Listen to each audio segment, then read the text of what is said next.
On December 7, 1971, the town of Westfield, New Jersey, bustled with holiday preparations. Streets were decked out with festive decorations. With the approach of winter, an ominous feeling seemed to settle over the community. A grand mansion, nestled in a quiet neighborhood, had started to catch the attention of local residents. Week after week, there was no sign of life within the house. Strangely, the lights remained on around the clock, a detail that puzzled and unsettled neighbors.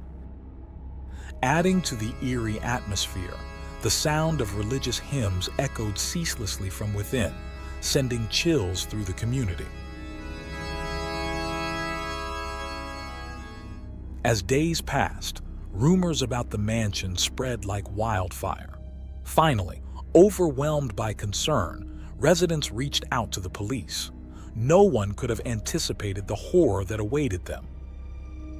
Inside the home, officers discovered a chilling scene. 5 of the 6 members of the devout List family lay brutally murdered.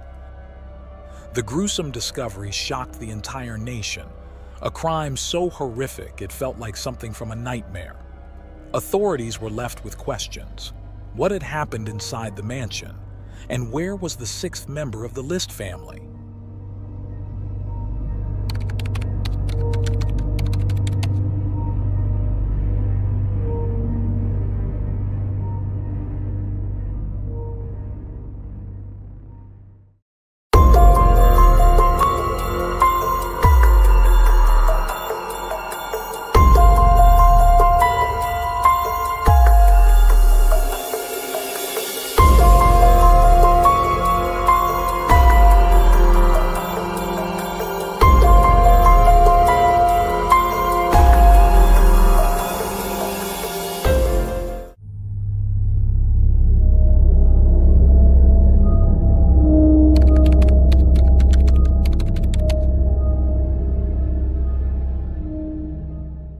Westfield, New Jersey is a charming town celebrated for its quaint downtown, outstanding school system, and convenient access to New York City. It offers residents a refined suburban lifestyle with easy reach to the hustle and bustle of the metropolis.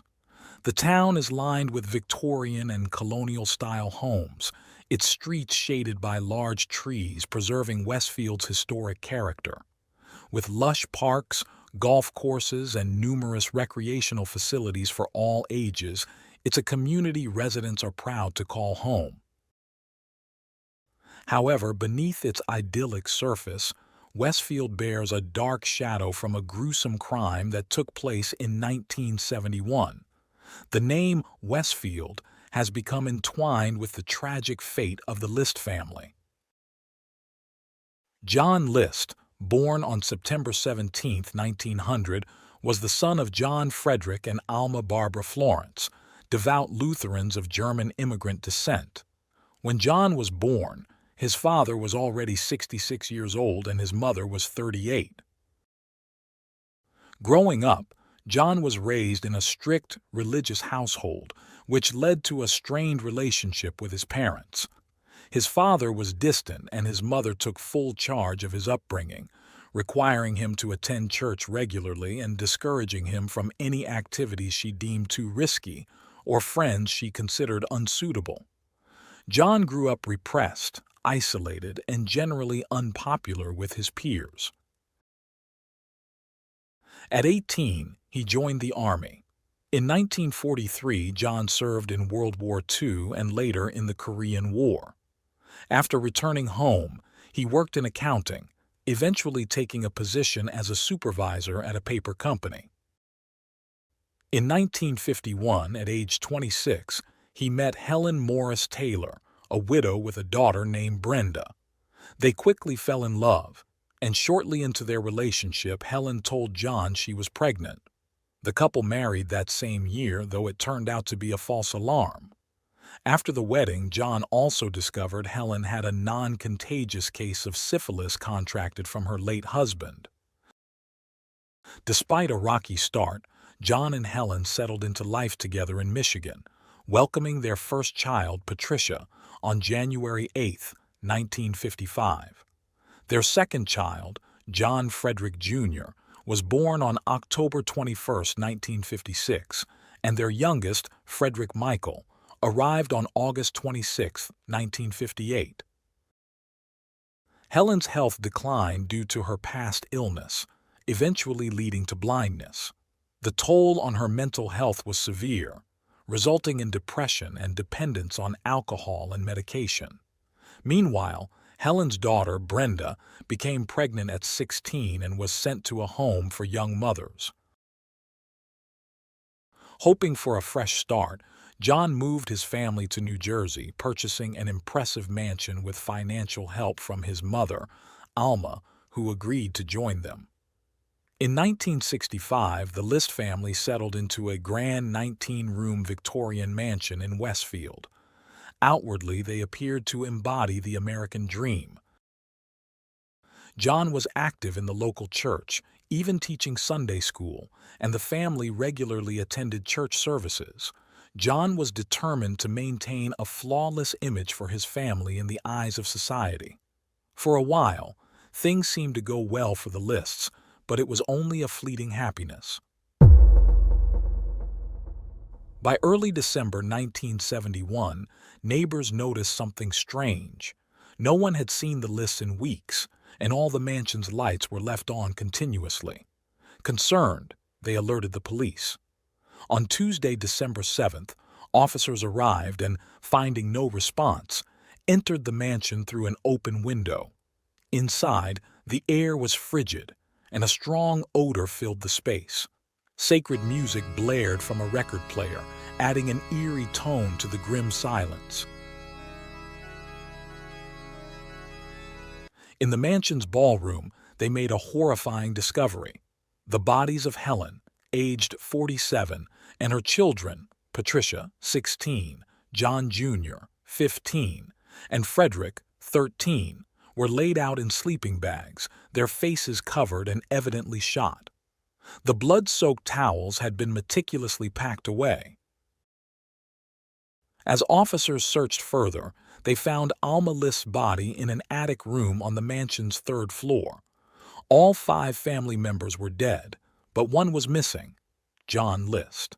In his bedroom, authorities found 2 handguns and a 5-page letter detailing his motives. Photos of the List family revealed a chilling detail. John's face had been meticulously cut out from each one. No trace of John could be found, and he seemed to have vanished entirely. Investigators followed a trail of blood leading to the kitchen and concluded that the victims had likely been killed there before their bodies were dragged to the ballroom. Police sent the bodies for autopsy and began analyzing physical evidence. Fingerprints collected from the weapons were preserved for examination. One of the guns had belonged to John's father, while the other had been purchased by John himself on October 14, 1971. This discovery led detectives to consider that the massacre might have been planned for some time. Initially, there was uncertainty about whether John was a victim or the perpetrator, but a letter found in his room confirmed his responsibility. The letter, addressed to the family's pastor, was dated November 7, 1971. In it, John confessed to killing his mother, wife, and children, shocking everyone who knew him. In the letter, John explained his desire to spare them from suffering and provided contacts of family and friends for the pastor to inform about the tragedy. "I know how this may seem to you, but I want you to know I took special care to ensure there was no pain," he wrote. The pastor described the Lists as regular churchgoers, noting that John even taught Sunday school. The letter also indicated that Helen and the children wished to be cremated, and John requested the pastor to arrange a modest funeral for them. As police interviewed neighbors, they uncovered a different side of the List family, revealing that their seemingly perfect reputation was merely a facade. Initially, the Lists were viewed as a typical ideal American family, disciplined, moral, and religious, highly respected in the community. But over time, neighbors began to notice odd behaviors, realizing that the lists weren't as perfect as they seemed. They were extremely religious and moralistic, yet they also appeared antisocial and somewhat strange. John's behavior, in particular, stood out. A neighbor recalled welcoming the family with a homemade cake, only to be told bluntly by John that his family wasn't friendly and asked to leave. This unwelcoming attitude was noticed by many neighbors over the years. One of Patricia's friends shared with police that John once tore a shirt off Patricia in a fit of anger, disapproving of her choice in front of others. Patricia reportedly felt that her father hated her. Another incident involved Patricia being brought home by the police after wandering the streets with a friend. When called to pick her up, John arrived in full formal attire, wearing a tuxedo in the middle of the night. His behavior with Patricia alarmed neighbors even further. He threatened her life and declared that their days were numbered. John's threats became increasingly frequent, and he occasionally asked his children if they preferred cremation or burial. These revelations led detectives to believe that John had likely been planning the murders for some time. As the investigation continued, detectives discovered that John had canceled newspaper and milk deliveries. The family hadn't attended church since November, and the school had been informed they'd be away caring for Helen's sick mother. These actions ensured that no one would suspect anything unusual at the mansion. On December 9, 1971, John's car was found parked near New York's John F. Kennedy International Airport. It was a Chevrolet Impala with a parking ticket dated November 10, 1971. The police speculated that he might have taken a flight and possibly fled the country, though no records showed he had boarded any plane. The only certainty detectives had was that John was now a month ahead of them. The autopsy reports confirmed that each family member had been killed with the gun found in John's room. All had been shot once in the head, except for John Jr., who had been shot 10 times in the head, neck, and chest. This discrepancy puzzled investigators, as they questioned why John Jr. had met a more violent end than the others. The funeral took place on November 12, 1971. Alma List was buried in St. Lawrence Lutheran Cemetery in Frankenmuth, Michigan, while Helen, Patricia, John Jr., and Frederick were laid to rest in Fairview Cemetery in Westfield, New Jersey. Their tombstone read, "Peace in the Eternal Valley." Undercover officers attended the funeral, hoping John might make an appearance, but he never did. The List family murders became a top priority for local authorities, who were determined to capture John List. His photograph was distributed widely across police departments nationwide, with hopes that someone might recognize him. Despite the extensive efforts, John List's whereabouts remained an enigma. Some detectives began to speculate that he might have taken his own life, overwhelmed by guilt. Yet, even after months of intense investigation, no solid leads emerged, and gradually the case went cold. Years passed, and as the original detectives retired, the morbid mystery of the List family fell to a new team of investigators. In 1988, new detectives took charge and decided to reopen it. They believed that bringing the case to a large audience might yield the breakthrough they needed. Their goal was to feature the story on America's Most Wanted, a popular show hosted by John Walsh, who became an advocate for victims' rights following the tragic death of his son, Adam. Initially, the show's producers were skeptical, thinking the case had faded from public memory and that John List was likely dead. But the detectives persisted, and by April 1989, the producers agreed to spotlight the case in an episode. To create a current likeness of John, the detectives collaborated with Frank Bender, a forensic sculptor skilled in reconstructing facial features. Bender used John's psychological profile, developed with the help of specialists to build a realistic representation of what John might look like in 1989. The question loomed over whether John would have changed his appearance, particularly his glasses, a distinctive feature. Some theorized that John might still wear thick, dark frames to project an intellectual or dignified image. John Walsh, deeply invested in victim advocacy, took the case to heart. He wanted a full understanding of John List to communicate his character effectively to viewers.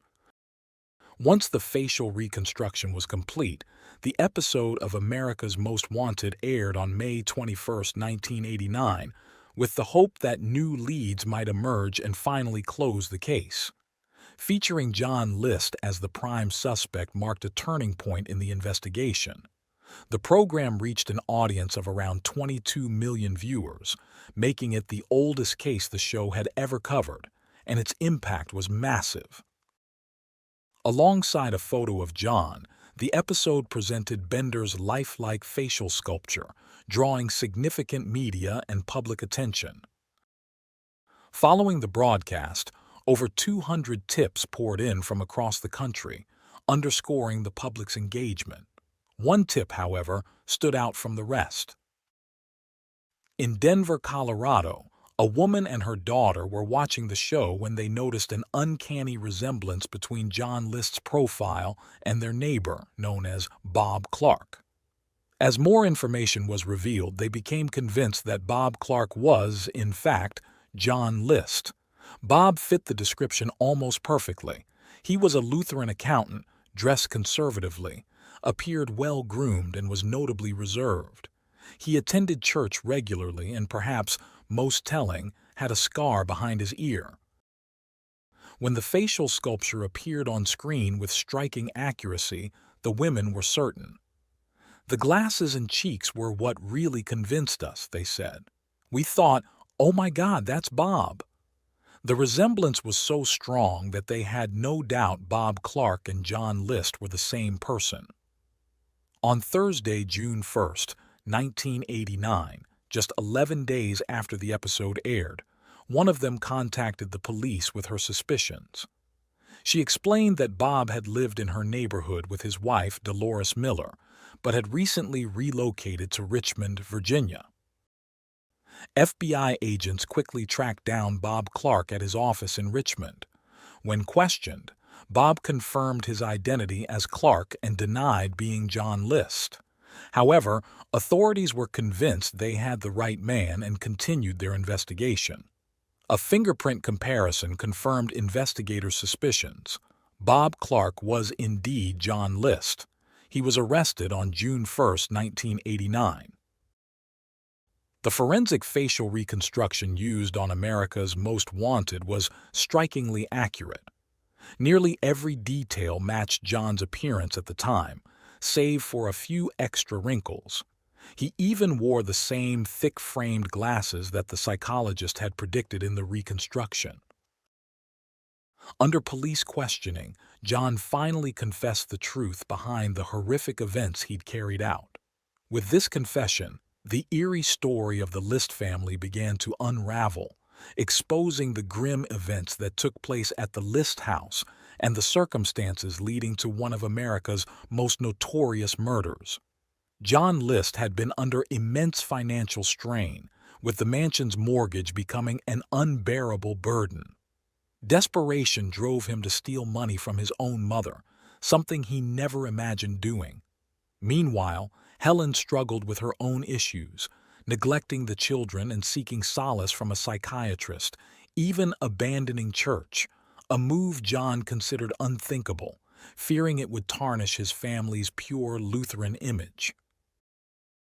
Facing a midlife crisis and the humiliating prospect of bankruptcy, John was consumed by dark thoughts. He convinced himself that the modern world was corrupting his family and leading them toward ruin.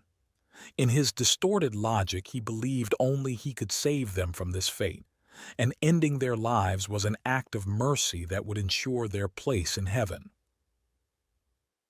On November 9, 1971, John set his horrific plan into motion.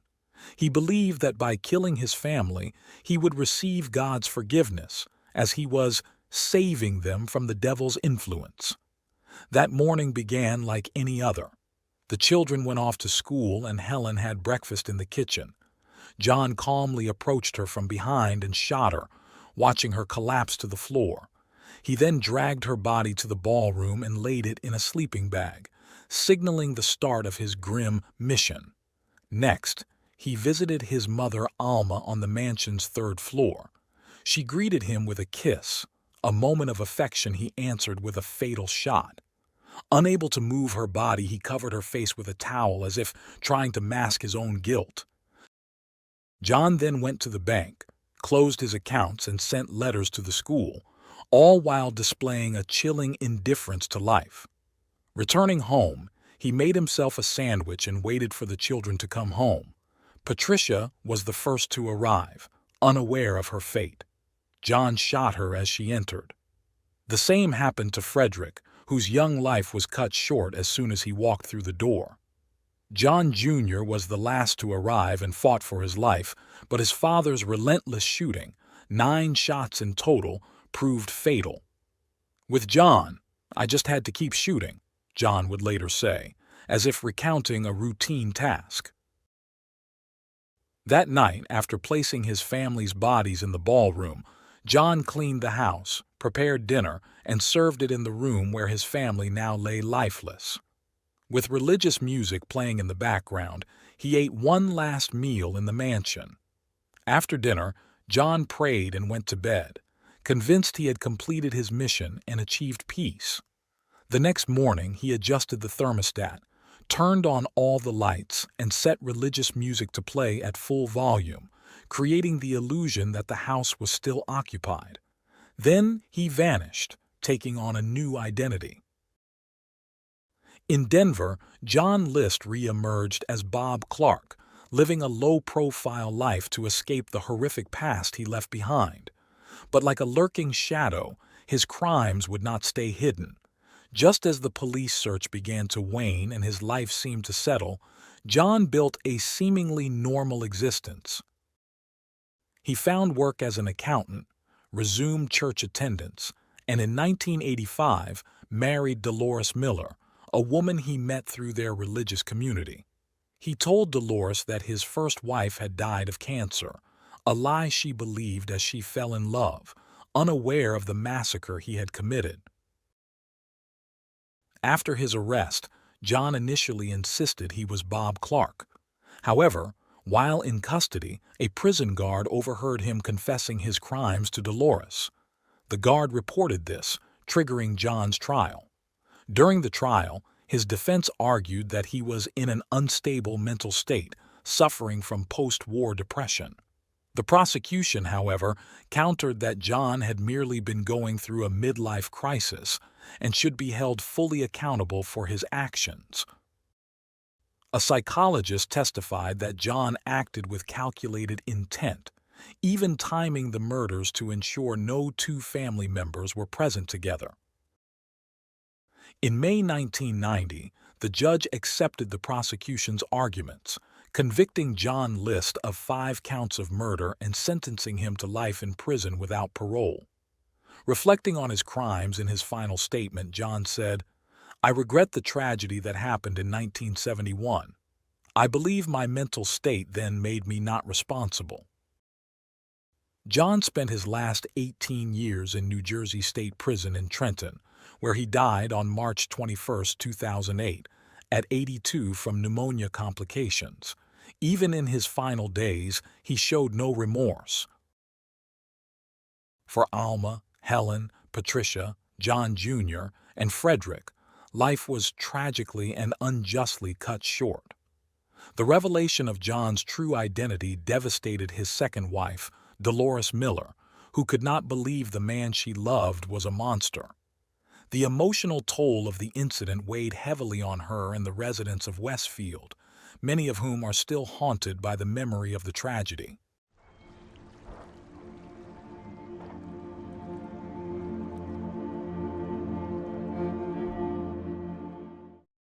Thanks for tuning in to Unreal True Crime. If you're intrigued by mysteries from around the world, check out our new channel, Latin Crimes, where we dive into the gripping true crime stories of Latin America. Don't miss out. Subscribe now for more thrilling investigations. Day after day, we are surrounded by the presence of criminals. We are spectators to the deepest darkness in human actions and the bizarre reality that someone's suffering can be a form of pleasure. As dedicated investigators of the criminal world, we're on a mission to uncover the most shocking crimes and get inside the minds of those who commit them. I am Luke, and today I bring you another unreal true crime.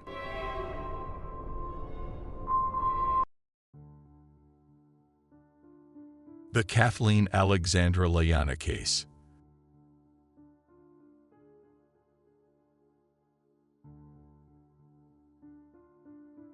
Guayaquil, the capital of the Guayas province, is one of the largest cities in Ecuador. Located on a peninsula by the Guayas River, it serves as the country's commercial hub.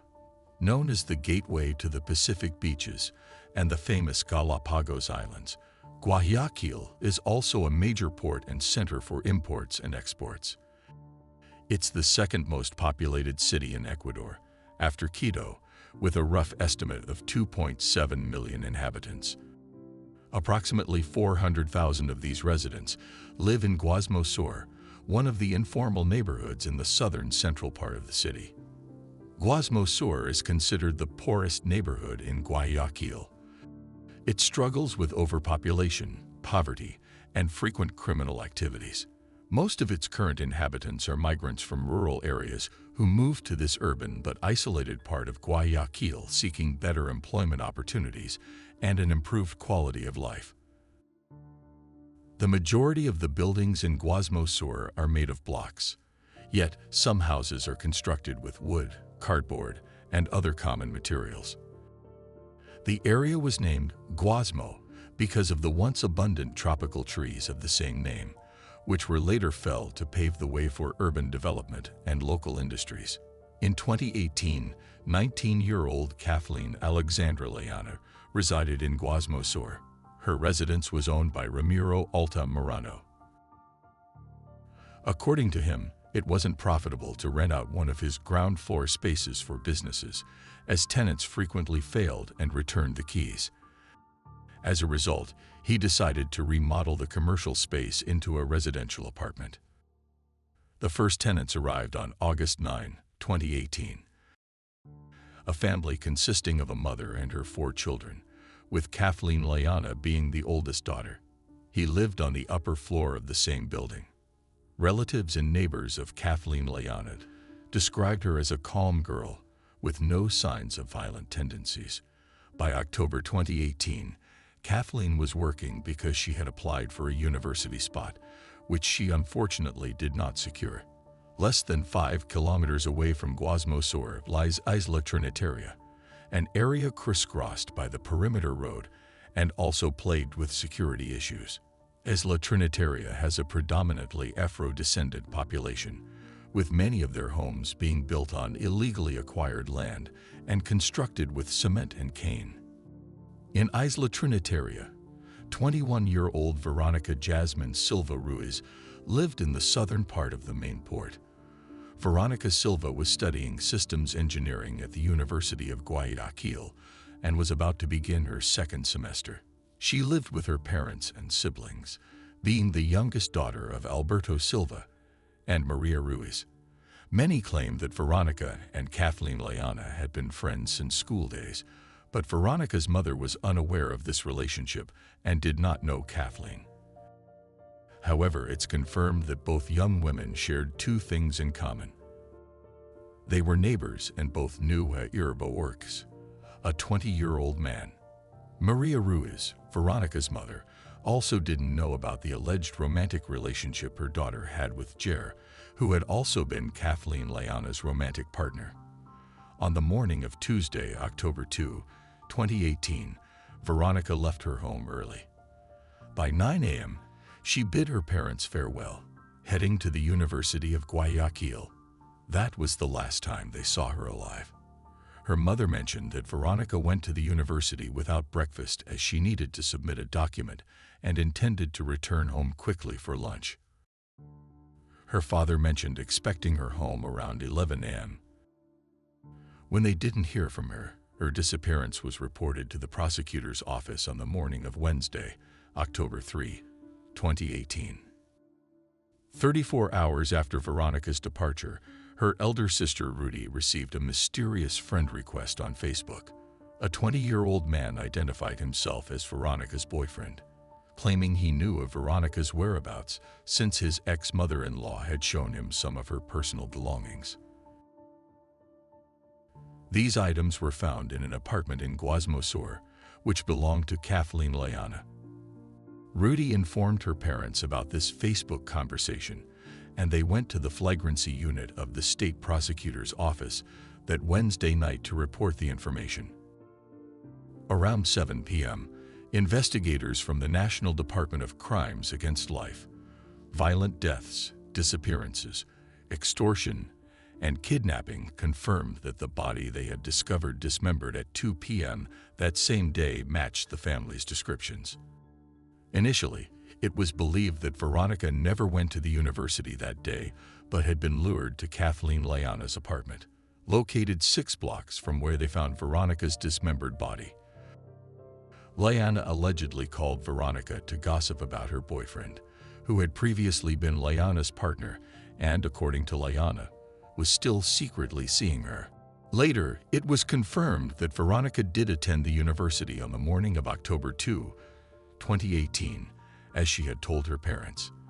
This account was corroborated by a university professor and later shared with agents from the National Department of Crimes Against Life, Violent Deaths, Disappearances, Extortion, and Kidnapping when they were investigating the disappearance. Veronica Silva was last seen at the university with a young woman believed to be Kathleen Layana and a young man. Their identities could not be confirmed as the faculty's security cameras were offline. By the afternoon of Wednesday, October 13, 2018, Veronica Silva's body was discovered inside 2 black bags placed within plastic boxes on a tricycle in Guasmosur. Bystanders, upon discovering the human remains, alerted the authorities. The tricycle was seized for investigation. At 10:30 p.m. on Wednesday, October 3, Kathleen Layana confessed to the murder. "I cut her in half," she informed the police. Her account of the crime was harrowing. Kathleen claimed she had invited Veronica Silva to her home on Tuesday, October 2, under the pretext of gossip. In reality, she wanted to confront her about the relationship Veronica allegedly had with Kathleen's ex-boyfriend. The two were supposedly still seeing each other secretly, and he had proposed to Veronica. When Veronica tried to leave, Kathleen threatened her with a knife. Kathleen tied Veronica's arms behind her back with plastic and began strangling her with an electrical cord. According to Kathleen, Veronica pleaded to be let go. There were moments Kathleen would relent, only to tighten the cord again. At some point, Veronica attempted to grab a knife, resulting in a struggle on the floor where Kathleen eventually strangled Veronica to death. After the murder, Kathleen tried to dismember the body with a kitchen knife but couldn't sever the head. She attempted to burn the face with alcohol, succeeding only in burning Veronica's hair and face. With family due home soon, Kathleen hid the body beneath her bed, covering it with stuffed animals and sheets. Disturbingly, she slept that night with Veronica's body still under the bed. On Wednesday, October 3, 2018, Kathleen decided to incinerate the body but failed. She placed the body parts in bags and sought out her uncle, Jose Rodriguez, to borrow his work tricycle. Initially hesitant, he eventually lent it to her. When she delayed returning it, he went to look for her, but she was nowhere to be found. Kathleen later told him the tricycle had been stolen, but he discovered from colleagues that the police had confiscated it due to its involvement in a death. Kathleen also admitted to asking a passerby for help loading the heavy bags onto the tricycle. After placing Veronica's remains on the tricycle, Kathleen paid a minor cousin $5 to help her push the tricycle towards a garbage dump, with the boy unaware of the gruesome contents within the bags. 5 blocks away from Kathleen's house, one of the bags fell off the tricycle. Panicking, Kathleen fled when a security guard approached her for littering. Ramiro, the owner of the building where the murder occurred, reported never hearing any alarming noises or cries from upstairs. He only noticed a strong scent, similar to chicken blood. Considering that chickens are frequently slaughtered in the area, he dismissed the smell, not thinking it came from a human body or his own building.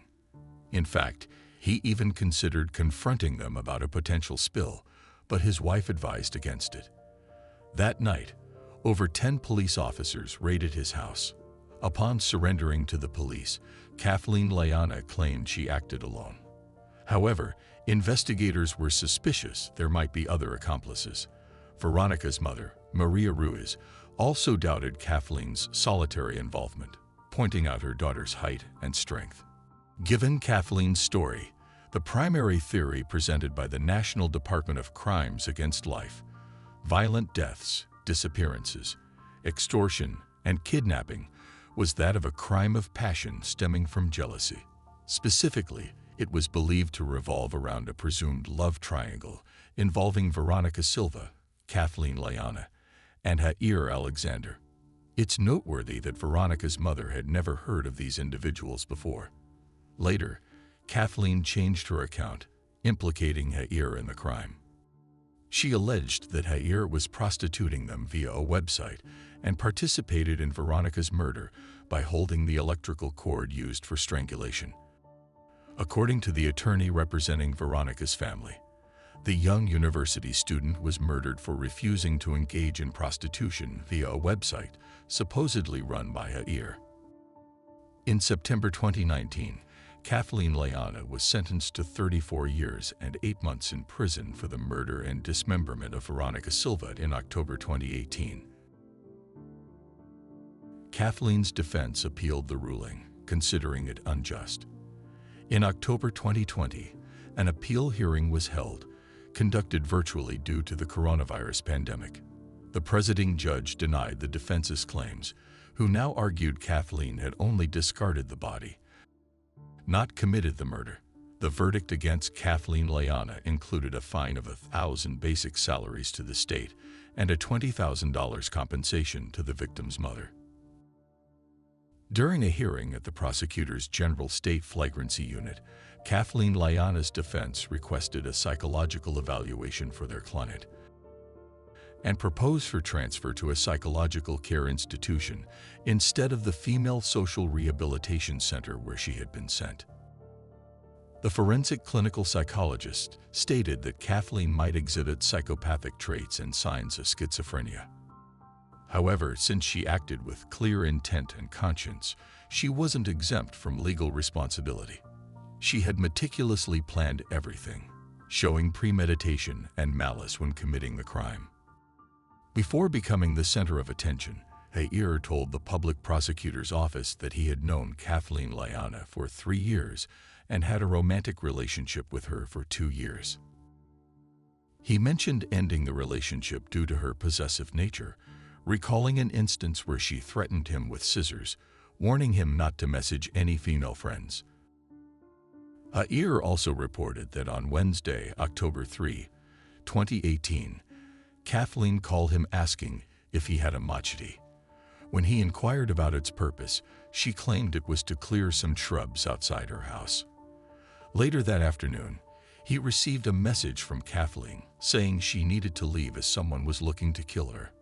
This was the account Jair shared with the public prosecutor before becoming a prime suspect himself. Not long after, the police sought him out for questioning. Veronica Silva's mother acknowledged that while nothing could bring her daughter back, she took solace in knowing that her daughter's killer would serve a significant sentence for the heinous act. To her, justice had been served. She emphasized the need to apprehend Ha'ir, who was on the run, and also who she believed also had a hand in her daughter's murder. On October 6, 2018, Veronica Silva's funeral was held. Her head was adorned with a white lace crown, making her look like a sleeping maiden. During the funeral, the song Amor Eterno by Juan Gabriel played. Her mother was inconsolable, speaking to Veronica through the glass of the casket, pleading for her to look back. Maria's grief was palpable, screaming as she refused to let go of her daughter. It was a loss she would never overcome, forever scarring her life. Maria repeatedly expressed that her daughter, a calm and peaceful young woman, didn't deserve such a brutal, horrific end. After all, who does? In September 2021, the National Police confirmed the arrest of Ha'ir Alexander Boorks Bastidas. He is believed to be the second individual involved in the murder of his girlfriend. And there, dear viewer, concludes today's criminal tale. Remember to subscribe and hit like to show your appreciation. Good night, and this was another episode of Crime Analysis Central. Until next time.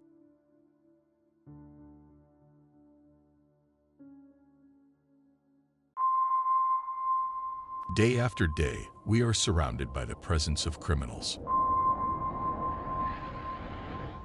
We are spectators to the deepest darkness in human actions and the bizarre reality that someone's suffering can be a form of pleasure. As dedicated investigators of the criminal world, we're on a mission to uncover the most shocking crimes and get inside the minds of those who commit them. I am Luke, and today I bring you another unreal true crime.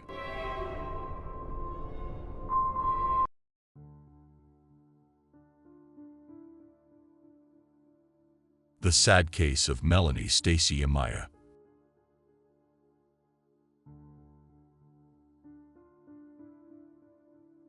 Melanie Stacy Amaya was born on February 22, 2002, in the municipality of San Rafael, in the department of Antioquia, Colombia.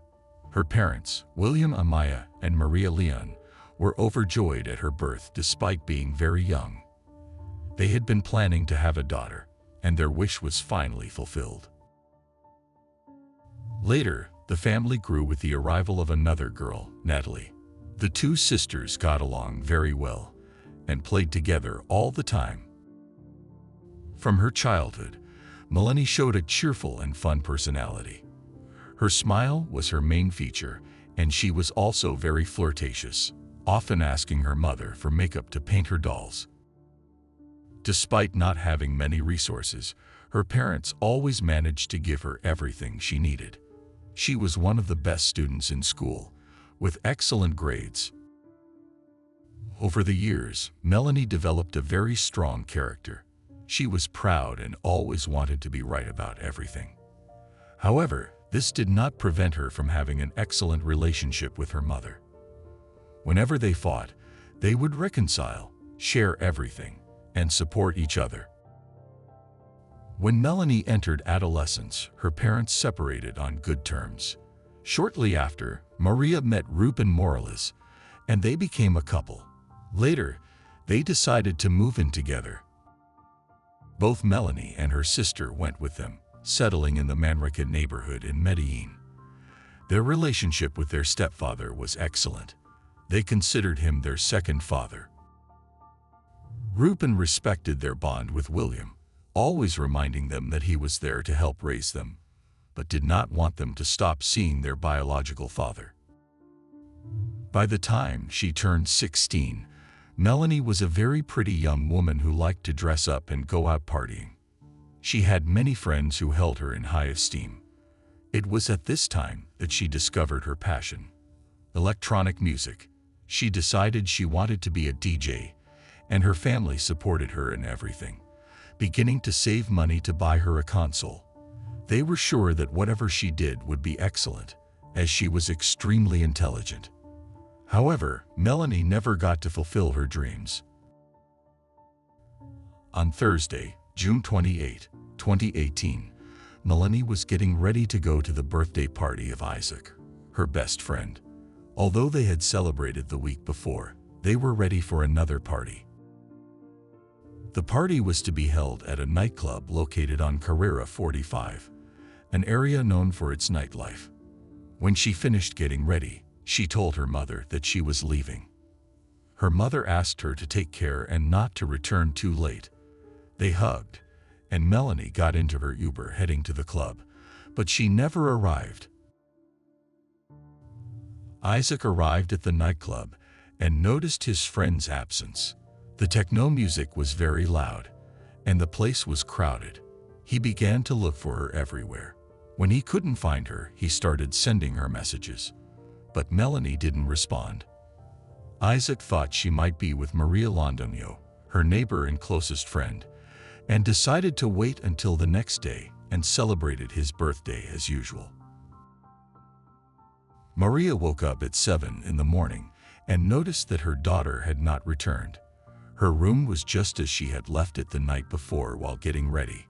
Worried, Maria began to call her phone, but it was out of service.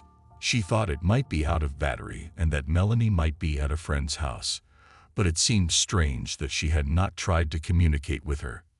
Maria decided to call Isaac, who told her that Melanie had never arrived at the nightclub and might be with a friend.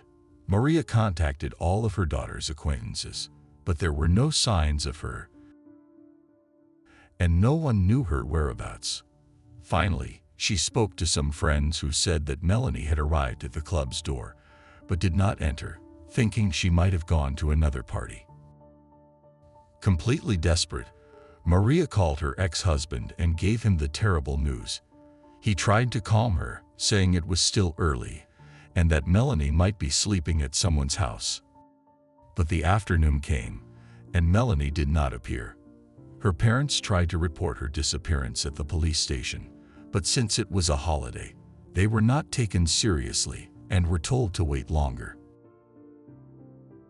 Trying to stay composed, her parents thought she might have gone to a farm, probably celebrating the long weekend, likely with no cell phone signal, and that's why she hadn't communicated with them. But deep down, they knew that wasn't true. They sensed that something bad was happening. Maria, Ruben, and William began their own search, covering all the places where they thought Melanie could be, from the houses of her acquaintances to parks and the streets of the nightclubs she frequented. After an initial search, they decided to post flyers all over the city with a detailed description of the young girl, including a photograph that Melanie had taken the night she disappeared. She was seen wearing a short blouse, light blue jeans, and white sneakers. Her physical characteristics were described as slender, short in height, with black hair, brown eyes, and several tattoos: a rose on her chest, a moon on her forearm, and wings on her back. Her most distinctive tattoos were a fish on her right leg, covering a motorcycle burn, and one under her clavicle that said, "Crazy Life." She also had a belly button piercing and a peritonitis scar on her abdomen, making her easily recognizable. While distributing the flyers to pedestrians and police officers on the street, they made it clear they were utterly desperate and that the official search should start as soon as possible. The news spread quickly, and social media was flooded with images of Melanie. The weekend passed terribly. Maria couldn't sleep, constantly thinking about her daughter. Finally, early on Monday, Maria went to the police station to report her daughter missing.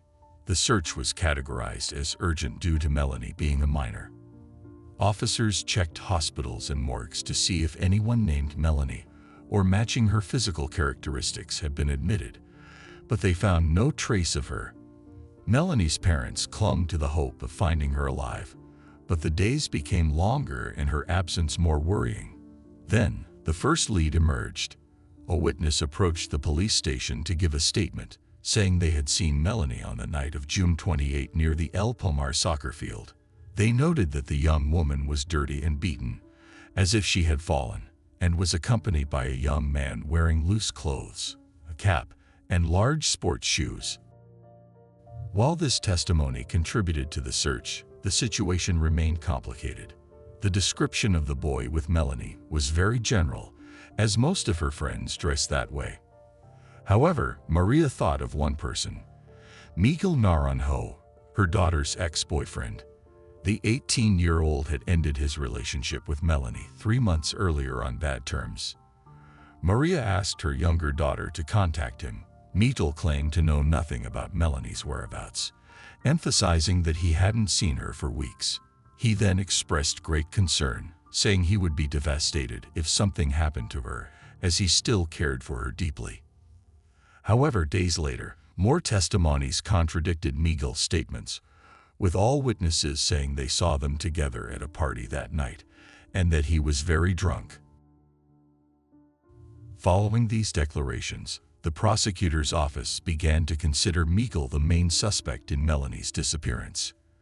They obtained a warrant to search his house, but they found no trace of Melanie, leaving them back where they started, without the slightest idea of the girl's whereabouts. On July 5 of the same year, Maria woke up in anguish, unable to believe that her daughter was still missing. She prayed to God to bring her back, alive or dead, as she couldn't stand the uncertainty anymore. Her prayers were answered, but not in a good way. That same day, Maria received a call from an unknown number. On the other end of the line, a voice told her to stop searching for her daughter because she was already in another world and buried in a place called El Calvario. Without allowing for more questions, the caller asked Maria not to reveal their identity to the police, as they had not spoken earlier due to fear. After the call ended, Maria quickly headed to the police station. Along with her husband and 2 officers, they set out towards the mountain, and she also notified everyone she knew to help with the search. They arrived at El Granizal neighborhood of Medellin, where the mountain was located. The territory was large, with many entrances and full of bushes. To reach the hill, they had to climb many steep stairs and pass through squatter houses, which was extremely dangerous. They decided to split into several groups to cover the area more quickly. Ruben went towards an area full of bushes, behind one of the houses. The ground was full of large footprints, as if someone had been dragged. He followed the trail and noticed a sight with many flies buzzing around and a penetrating odor. He grabbed a stick and began moving the rocks on the ground. When he turned over one of them, he saw something terrible, a human head. He immediately called the police officers who were searching nearby. At first, they thought it could be an animal, as animals were often dumped in that area. They continued removing stones and spotted blood. Finally, they could clearly see the face, which was completely disfigured, but it was evident that it belonged to a human body. Maria couldn't stop crying, not wanting it to be her daughter. Natalie thought it might be another girl who had also been missing for some time. The whole family was in denial. The officers notified the forensic medicine services. When they were able to unearth the body, all doubts were cleared. Despite the mutilation, they could discern the tattoo on the girl's chest. The body was completely unclothed, with the mouth open and filled with dirt, all teeth broken, and one of the eyes dislodged. There was also something very strange. The person who buried her had thrown calcium oxide over her. The body was exhumed by the criminalistics and transferred to the Institute of Legal Medicine and Forensic Sciences. After a few hours, experts confirmed that it was none other than Melanie. Although her body showed signs of all types of violence, the cause of death was mechanical asphyxia. Due to the advanced state of decomposition, it could not be determined if the young woman had been sexually abused, but they could confirm that she had been severely mistreated. Her family was inconsolable. There was no longer any hope of finding her alive, but they could still find the terrible person who had committed the sinister crime. The media published the news of the discovery, and all viewers' eyes turned to Ruben, believing that the fact he had found the body while alone made him a possible suspect. However, The community had other opinions. They knew Melanie had no enemies, but had an idea of who might want to harm her. Everyone was aware that her relationship with Miguel had not ended well, and that he was a rather violent young man. Meanwhile, Miguel continued sending messages to Melanie's relatives, saying he was very distressed by the young woman's loss and had done everything possible to find her. But no one believed him anymore, and an angry mob of neighbors showed up at his home to lynch him. The police took advantage of this event to take him to the police station, claiming they were protecting him, but the real objective was to interrogate him. His statement was quick. He said he was innocent and seemed very sure of his words. As there was no evidence against him, they had to let him go. Almost simultaneously, Ruben was cleared of any involvement in the case. There was no evidence suggesting he had anything to do with his stepdaughter's murder. Even with Miguel as the main suspect, investigators began to delve into the relationship he had with Melanie. According to sources close to the young woman, the couple met in 2016 when she was 14 and he was 17. Melanie organized a party with her best friends and hired a DJ, who was Miguel. She was enchanted by him, and they began dating that same week, later becoming official. They went everywhere together, even on outings with friends. Everyone liked Miguel. They noticed he was loving with Melanie and cared for her deeply. Over the months, the young man started spending more and more time at her house, becoming an integral part of the family. Maria knew that Miguel had problems with his mother. He had told her that she often beat him and sometimes left him without food. Melanie's family cared for him so much that they decided to take him into their home as if he were another son. In the first months of living together, everything was rosy, and they were closer than ever. However, over time, the relationship between the two teenagers began to crumble. They argued constantly, and Miguel was extremely bothered by Melanie's liking for dressing up flirtatiously. She was so affected that she decided to leave school and started doing something she had never done before: consuming substances. Maria took a while to realize this and confronted her daughter.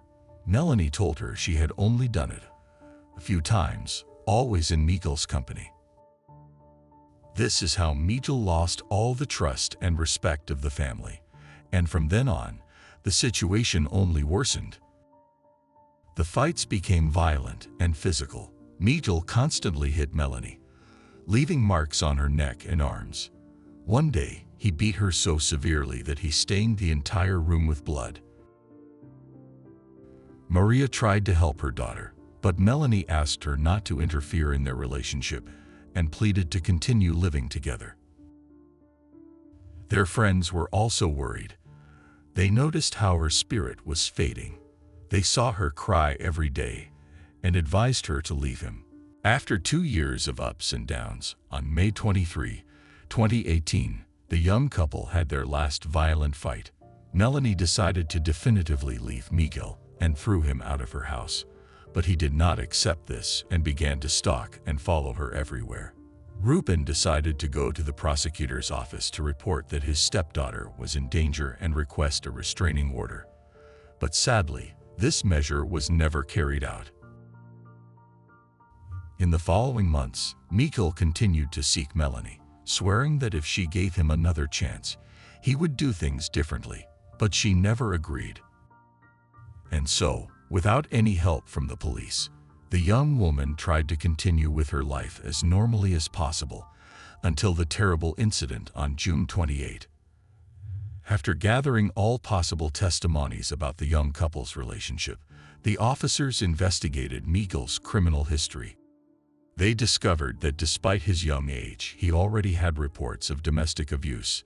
Records indicated he had beaten his mother and siblings. They also found the report Ruben had filed months earlier and the testimony of a friend of Melanie's. This young man declared that Miguel had said if he found out she was with someone else, he would kill her, but that wasn't the most shocking part. The person who had called Maria decided to reveal their identity. it was a relative of Miguel's who lived with him in a residence, very close to where Melanie's body was found. The relative recounted that on the night of June 29, they saw Miguel arrive at the house around midnight with a shovel and muddy shoes. Minutes later, he started a fire and began burning clothes and makeup, then took a long shower. With all the evidence gathered, on July 10 of that year, the agents obtained an arrest warrant against Miguel. He voluntarily presented himself at the police and was charged with aggravated femicide. He did not accept the charges and declared himself innocent, with a strange smile on his face. After 6 months of delaying the judicial process, Miguel decided to make a plea deal, accepting the charges that identify him as the author of the crime in exchange for a reduced sentence. Once the judges agreed, he began to recount the last hours of the young woman's life. On June 28, 2018, Miguel saw Melanie at the disco where Isaac's birthday party would be held. He approached to talk to her, but quickly noticed she was exchanging messages with another boy. This triggered uncontrollable jealousy in him. He couldn't believe she already had another man. They began a heated argument, which turned violent. He hit her hard and threw her to the ground. Then they went to a football field, where the dispute continued. At some point, he grabbed her by the neck and strangled her until she died. At that moment, he decided to hit her body. He then returned home to burn her clothes and belongings. In his statement, Miguel excused himself by saying he had acted under the influence of drugs. The account was quite imprecise. Miguel did not want to clarify where he killed Melanie or how he hid the body. The agents assumed that after taking her to the sports complex, he persuaded her to talk alone near where he buried her. They only had two certainties. Miguel was guilty of femicide, and his motive for committing the crime had been jealousy and obsession. Psychological analyses showed that he was an aggressive, possessive person with an explosive character. However, they also proved that he was fully aware of his actions when he committed the crime, so he had to face trial. On Friday, January 18, 2019, almost 7 months after the young woman's murder, the first hearing was held. Miguel was found guilty of aggravated femicide and sentenced to 34 years and 8 months in prison. After hearing the jury's decision, he apologized to Melanie's family and society and was transferred to a prison in Medellin. While the family was satisfied with the verdict, they all said they would never forgive him. After the trial, they united more than ever. The young woman's biological father thanked everyone on his Facebook account for the support they had given him during the process. He said that although the sentence would not bring his daughter back, it at least set an example that such cases do not always go unpunished. However, there is a reality. The authorities had been alerted about Miguel's dangerousness. If they had followed through with the restraining order, Melanie might still be alive. And that's the end of today's case. As always, I appreciate your support for my work. If you subscribe, like, and share this video, it will help me continue creating content. This was another episode of Unreal True Crime. See you soon. Day after day, we are surrounded by the presence of criminals. We are spectators to the deepest darkness in human actions and the bizarre reality that someone's suffering can be a form of pleasure. As dedicated investigators of the criminal world, we're on a mission to uncover the most shocking crimes and get inside the minds of those who commit them. I am Luke, and today I bring you another Unreal True Crime.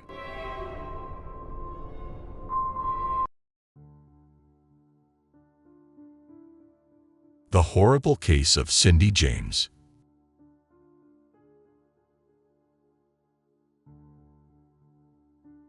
Cindy James was born on June 12, 1944, the daughter of Otto and Matilda.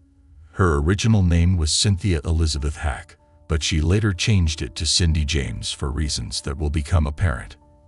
Her father, a retired colonel from the Canadian Air Force, and her mother, housewife, raised Cindy and her 5 siblings in a home known for its kindness, generosity, and friendliness. Cindy, characterized by her special nature and desire to help others, pursued a career in nursing. During this period, her father had re-enlisted with the Air Force and relocated the family to France, where she visited them during holidays. During this time, in letters to her family, Cindy occasionally referred to an unnamed intern she had met during her studies. She claimed that the two had at one point been engaged, and that, after finding he had terminal cancer, the man committed suicide while the couple were on a skiing trip. None of her parents or siblings, however, ever met the man, and Cindy did not name him. In the summer of 1965, Cindy met Roy Makepeace, a South African psychiatrist 18 years her senior. The two married on December 9, 1966, the same year she graduated from nursing school. Despite the age difference, their marriage initially seemed harmonious, and they began their life together with Cindy working as a nurse. In 1975, Cindy's career took a significant turn when she became the coordinator of a day center for minors with behavioral issues. Her dedication and passion for her work were evident during her 12-year tenure at the center. Cindy's commitment to the children was deeply appreciated by their parents, who recognized her profound impact and devotion.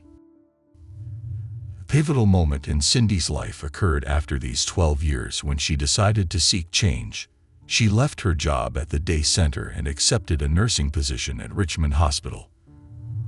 Around the same time, Cindy and Roy's marriage ended in divorce. This marked a complete transformation in Cindy's life. She moved out of the house she shared with Roy, found a new place to live, adopted a pet, and immersed herself in work to stay occupied. This busy new lifestyle was Cindy's way of coping with the changes and challenges following her divorce. It's not clear why she divorced Roy.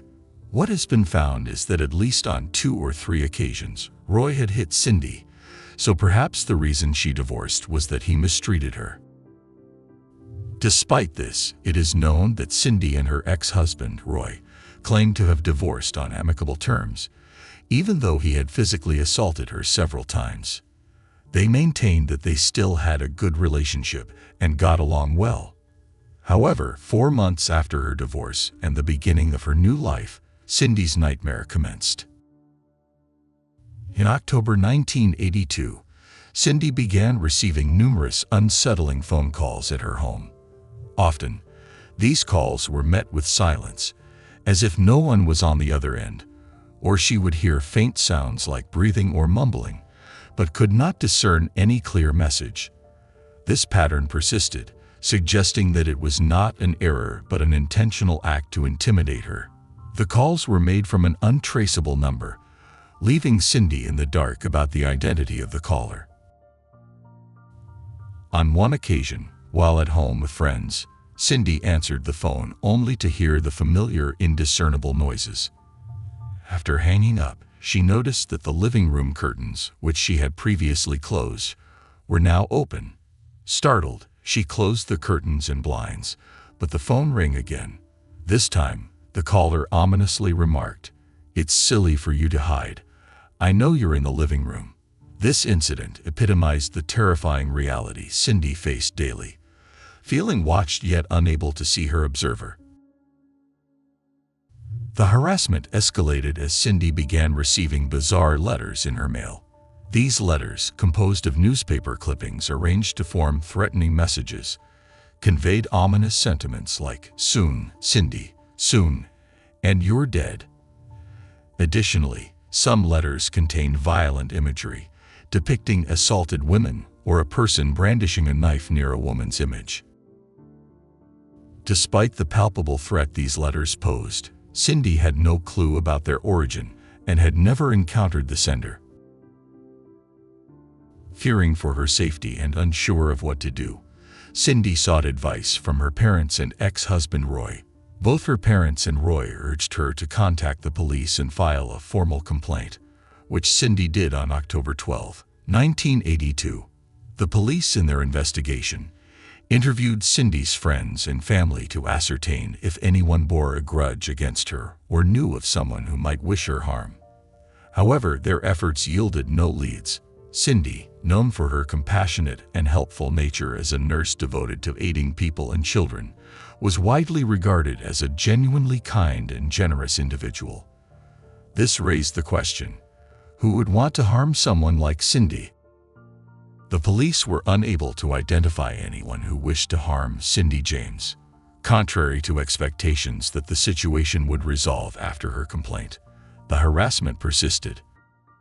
Just 3 days later, while Cindy was in her kitchen, a brick shattered her window. Understandably alarmed, Cindy immediately contacted the police. On their arrival, officers conducted a thorough search of the house, yard, the alley behind the house, and the paths between the neighboring houses. Despite their efforts, they found no evidence of suspicious activity or clues to the perpetrator's identity. No witnesses had seen anyone, leaving the police with no leads. It seemed as though Cindy was being attacked by an unseen force. A week later, as Cindy prepared for bed, she encountered another disturbing scene. In her bedroom, she found her pillow slashed as if someone had attacked it with a knife. Cindy again called the police, who this time dispatched a different officer, Patrick McBride, to investigate. He thoroughly examined the surroundings and spoke with Cindy. After their discussion, he expressed his belief that Roy, Cindy's ex-husband, was responsible for the attacks. Cindy was skeptical, finding it hard to believe, especially since Roy had advised her to contact the police. Nevertheless, Pat was convinced that Roy was the culprit. To enhance Cindy's safety, Pat installed locks on all the doors and set up detectors in her house. He committed to checking on her daily and did so for nearly a month. During this time, Pat and Cindy grew close, eventually starting a romantic relationship. While Pat lived with Cindy, the harassment ceased. However, Pat remained vigilant, continuing to monitor the house's surroundings.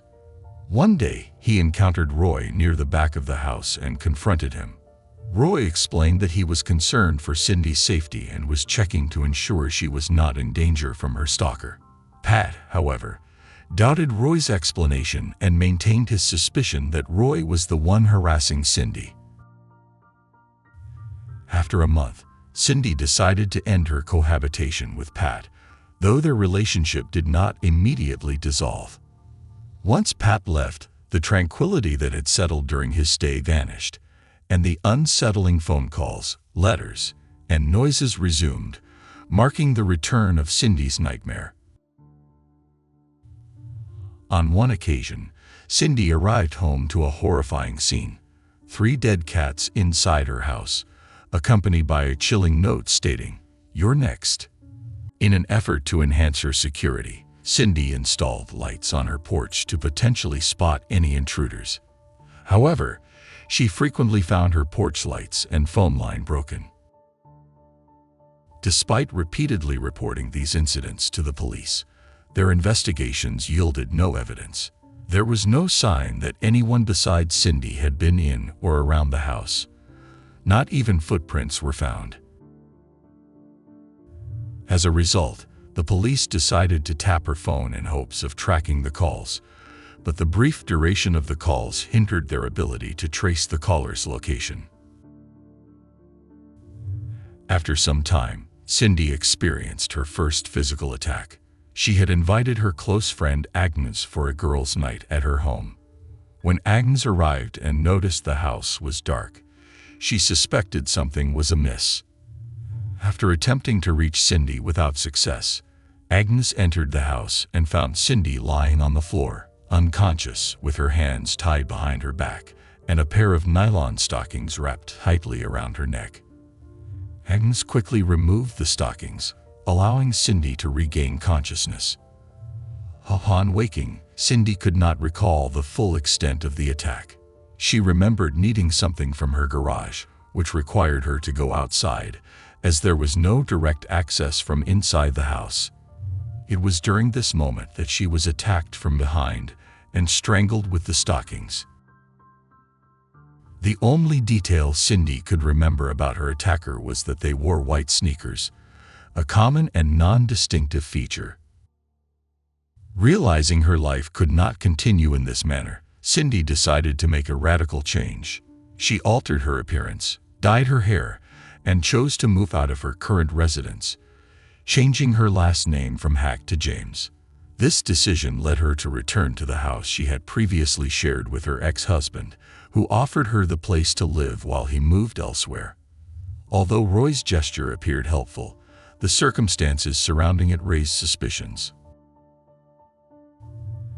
After relocating to her former home, she continued to discover unsettling items on her porch, such as piles of raw meat accompanied by threatening notes declaring, "You're mixed," and "You are dead meat."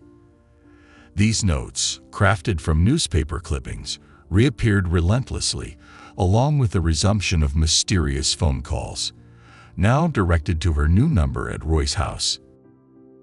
Cindy persistently contacted the police regarding these incidents, and they responded each time. However, the officers were unable to find any physical evidence or signs of anyone else's presence besides Cindy's. This lack of evidence led the police to grow skeptical about her claims, suspecting that she might be fabricating the events. A grave concern since police protection depends on the credibility of the victim. Cindy had been enduring this harassment for almost 7 years, facing different forms of torment daily. Throughout these 7 years, the police, repeatedly visiting her property and finding no leads, started to feel worn out by the case. Realizing the diminishing attention and belief from the police, Cindy decided to hire a private detective. The detective installed special motion-activated lights on her porch, designed to illuminate the area whenever someone approached. These lights were strategically placed to avoid tampering, as previous outdoor lights had been repeatedly broken. He also provided Cindy with a walkie-talkie equipped with a panic button, enabling her to alert him, the authorities, and paramedics in case of an emergency. This device also allowed him to listen in on Cindy's surroundings, offering a way to monitor her safety. 2 days after receiving the walkie-talkie, Cindy informed the detective of her intention to walk her dog, leaving the device at home. Upon her return, the detective heard through the walkie-talkie that she had entered the house. However, shortly afterward, he detected unusual noises, suggesting someone else was present with Cindy. Faced with the dilemma of potentially alerting the intruder by speaking, he chose to drive to Cindy's house in an attempt to catch the individual in the act. On his arrival at Cindy James' house, he found a dire situation. Opening the door, he discovered Cindy lying unconscious on the floor with a dagger embedded in her hand. Between her hand and the dagger was a note, and around her neck were black nylon stockings, as if someone had attempted to strangle her. He immediately assisted Cindy, called for paramedics, and she was swiftly taken to the hospital. Still alive, the note reading "You're dead meat" was particularly noteworthy as it was handwritten, suggesting the possibility of obtaining fingerprints or analyzing the handwriting for clues. At the hospital, doctors noticed a syringe mark on Cindy's arm, indicating she had been injected with a sedative. When Cindy regained consciousness, she was questioned about any recollections of her attacker or the incident. Unfortunately, her memory was blank. She could only recall entering her house after walking her dog and being attacked from behind. Following the injection, her memory ceased, and she lost consciousness. Frustratingly, the police did not pursue any potential leads from the incident.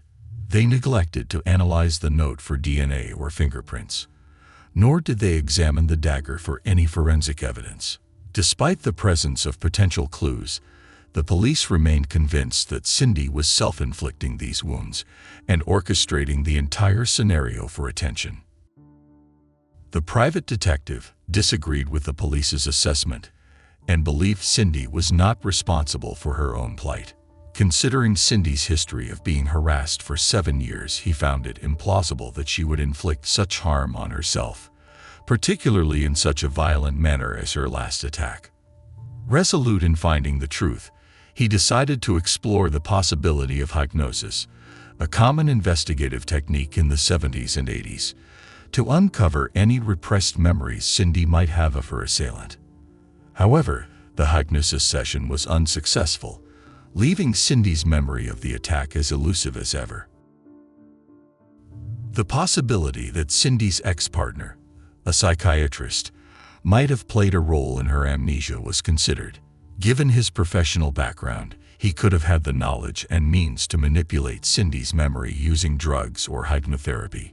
This theory, while speculative, raised questions about the extent of his involvement in her ordeal and the possibility of his using his expertise to conceal his actions.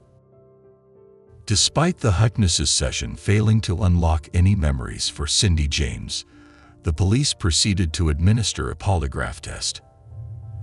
At the time, the polygraph was a widely used investigative tool, despite its reliability being questionable today. It is understood that a person who firmly believes in their version of events can pass a polygraph test. Cindy underwent the test and passed, indicating she was not lying according to the polygraph results. However, the police interpreted this outcome as Cindy being too traumatized to provide reliable results. This interpretation was in stark contrast to their earlier stance, where they believed Cindy was fabricating the events for attention, highlighting a contradiction in their approach and a reluctance to further investigate the case.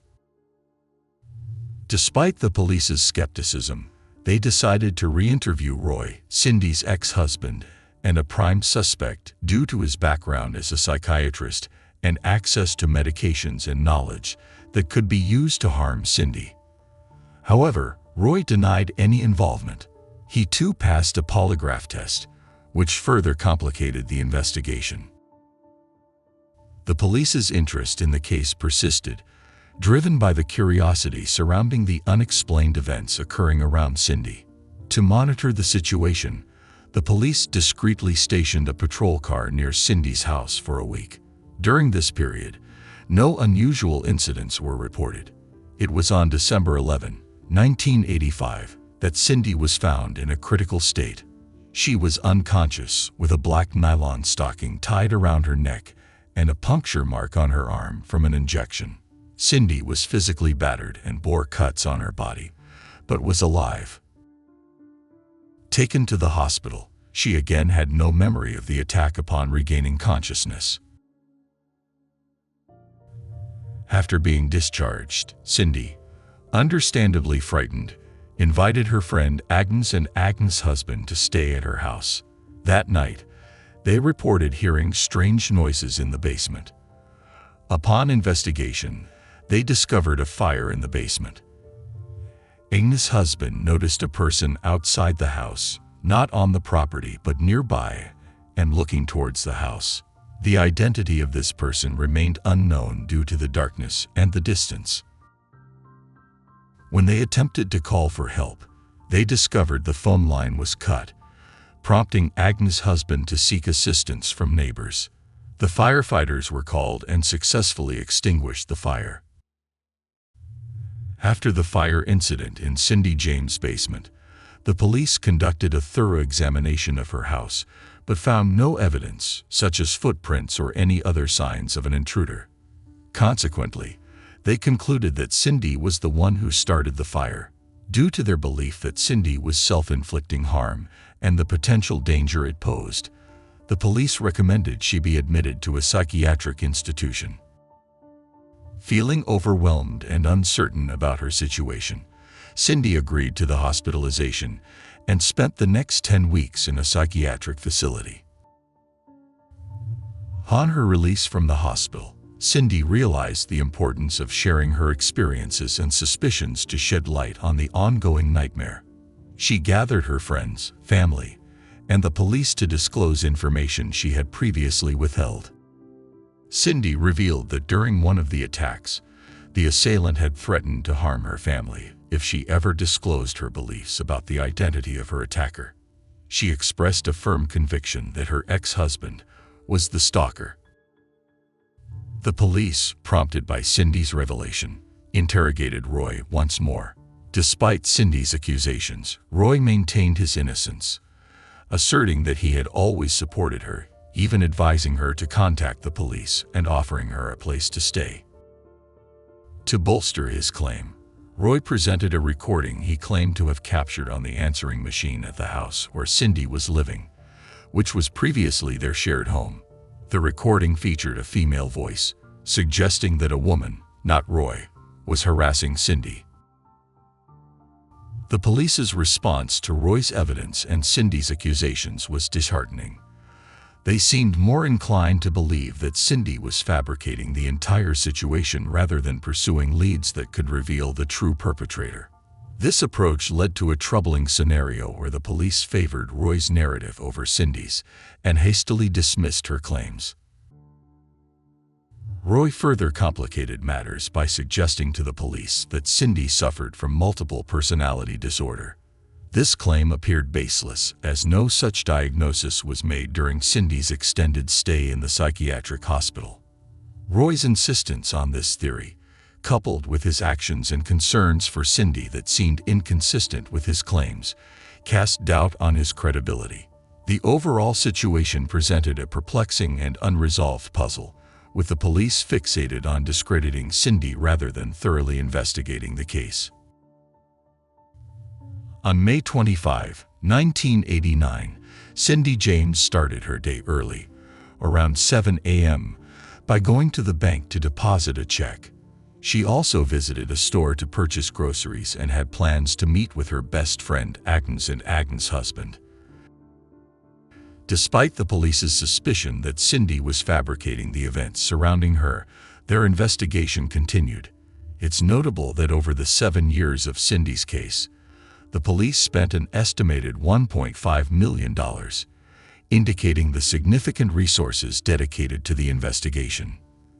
However, there was a sense of wariness from the police, as if they were conducting the investigation out of obligation rather than genuine concern. On the day in question, when Agnes and her husband arrived at Cindy's house, they found it odd that she wasn't there.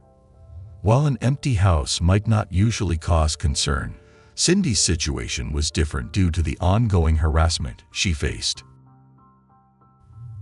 Agnes decided to alert the police while they searched for Cindy at places she might have visited, like the bank and the store.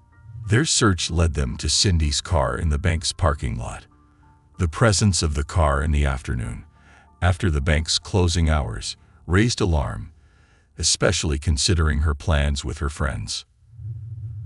Approaching the car, they found Cindy was not inside, deepening their concern.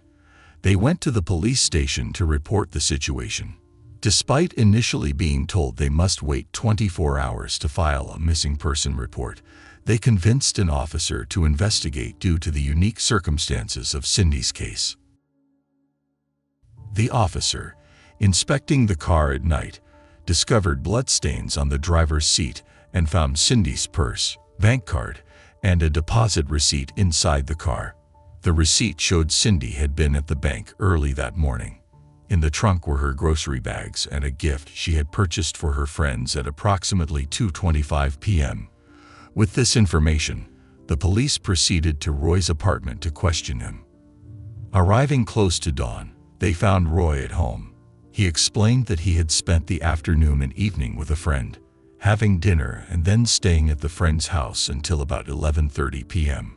Roy's alibi appeared solid and could be corroborated, leading the police to continue their search for Cindy elsewhere. The disappearance of Cindy James mobilized the entire city of Richmond in a massive search operation.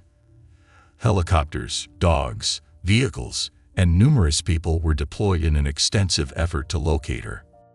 The search extended to various terrains, including underwater areas and the port, encompassing the wide radius around the location where her car was found. Despite the exhaustive efforts and resources utilized, Cindy remained missing.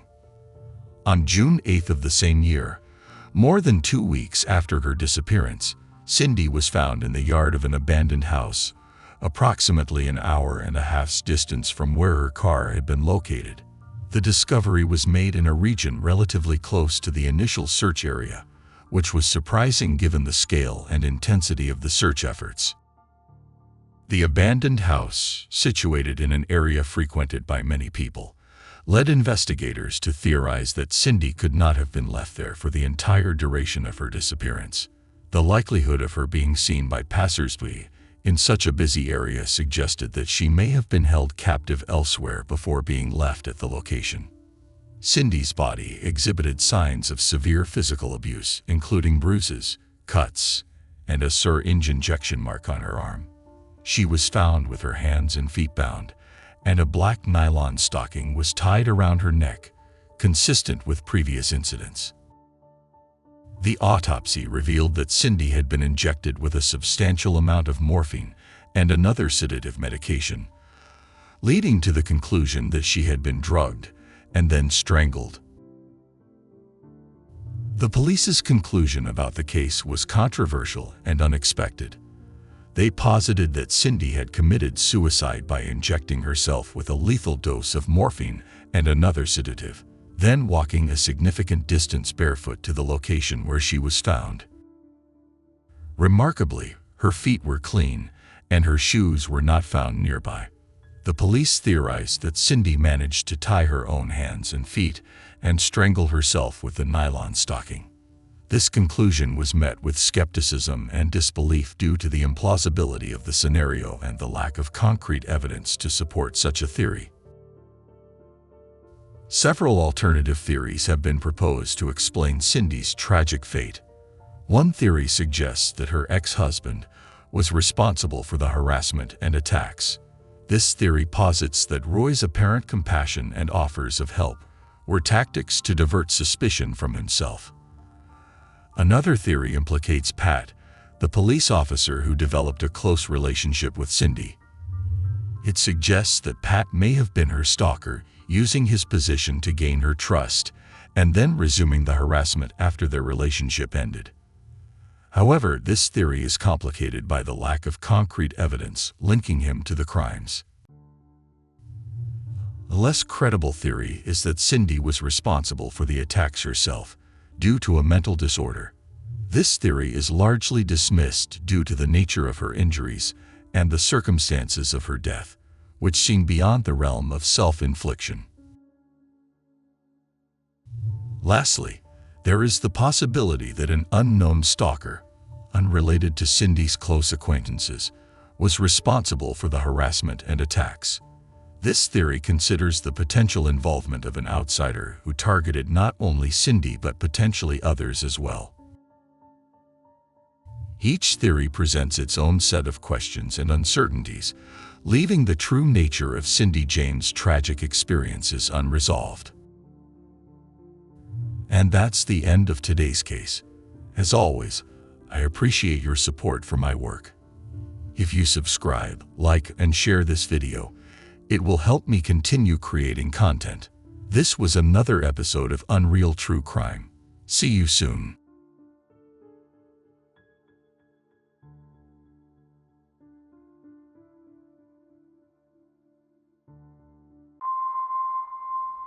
Day after day, we are surrounded by the presence of criminals. We are spectators to the deepest darkness in human actions and the bizarre reality that someone's suffering can be a form of pleasure. As dedicated investigators of the criminal world, we're on a mission to uncover the most shocking crimes and get inside the minds of those who commit them. I am Luke, and today I bring you another Unreal True Crime.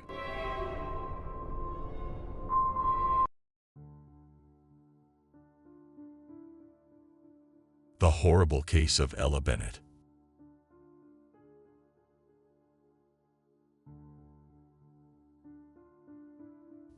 Ella Bennett was born on April 12, 2002, in Georgia, USA, into a family beset by conflicts. To understand the environment she was born into and lived in during her short life, we must understand her mother, Charity Lee.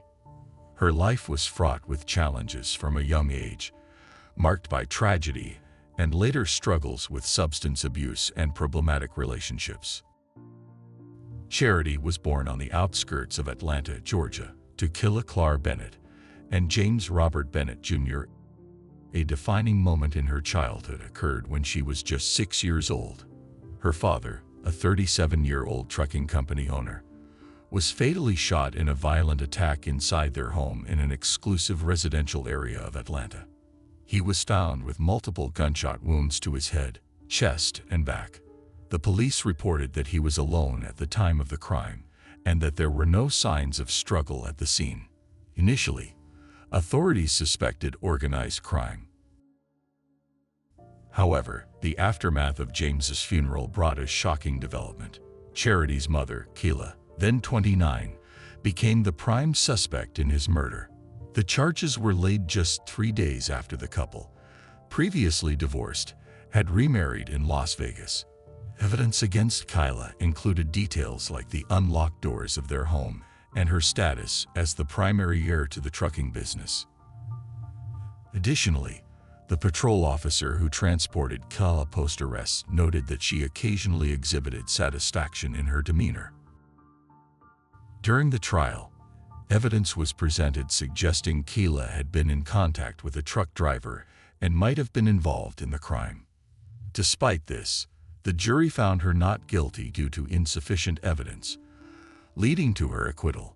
The presiding judge described it as the most peculiar case of his career, given the variety of plausible angles and hypotheses. The controversy surrounding her father's death and her mother's high-profile trial deeply impacted Charity. During her mother's imprisonment, she was cared for by her maternal grandparents. Throughout her childhood and adolescence, Charity sought love and approval from her mother. In a desperate bid for attention, she intentionally turned to drugs, frustrated by her mother's apparent disinterest. At 17, Charity battled depression and heroin addiction, straining her relationship with her mother to the point of being kicked out of the house. With just $100 given by her mother, Charity faced a stark choice between rehabilitation and potential overdose. This money, however, became her lifeline as she chose to enter a rehabilitation center in Chattanooga, Tennessee. She achieved sobriety for about a year, finding a place to live and enrolling in college. Nevertheless, her journey to sobriety was fraught with internal battles against her darkest demons. Nevertheless, during these difficult moments, she attempted to end her life on several occasions. At the age of 18, Charity became pregnant with her first child and, at 3 months pregnant, decided she must definitively leave behind that dark stage in her life to become the best mother for her unborn child. That baby, whom she named Paris, became the motivation she needed to recover. She often said that her son had saved her life. When Paris Lee Bennett was born on October 10, 1993, in Abilene, Texas, Charity was alone because the father of the child had left her as soon as he learned of the pregnancy. Later, when Paris was 17 months old, his father returned to their lives. Charity recounted that it was clear the father was not well, having been diagnosed with paranoid schizophrenia and experiencing auditory and visual hallucinations. Paris was a very artistic and creative boy who enjoyed drawing, beginning at the age of 3. He was introverted, not very sociable, and reluctant to show affection to people he knew. The boy, who dreamed of becoming a paleontologist, was focused on his academic life. He studied a lot, had an IQ of 142, and never had problems at school. His performance was much higher than his peers, and his teachers considered him a unique child with potential and a promising future. After having her baby, Charity married twice, but neither union was successful. One marriage was with a man named Brendan, but the circumstances of their breakup were not disclosed. In her desire to form a family, Charity started a relationship with a man named Jonathan, and at the age of 28, she became pregnant with her second child, a daughter. The news filled the family with joy, but initially, Paris did not seem happy about his mother's pregnancy, which worried Charity. However, once his sister was born, things changed. Paris fell in love with his sister, showing affection, protectiveness, and attentiveness towards her. Paris did not have many friends, and his little sister was his playmate. She was a loving, kind, intelligent, and very determined girl. From a young age, she demonstrated a compassionate nature, even expressing a desire for her mother to adopt all the hurt children in the world. Her loved ones described her as a little girl with a strong personality, always speaking her mind. Over the years, the happy home that Charity dreamed of turned into a nightmare. Her partner had serious alcoholism problems and was a violent man.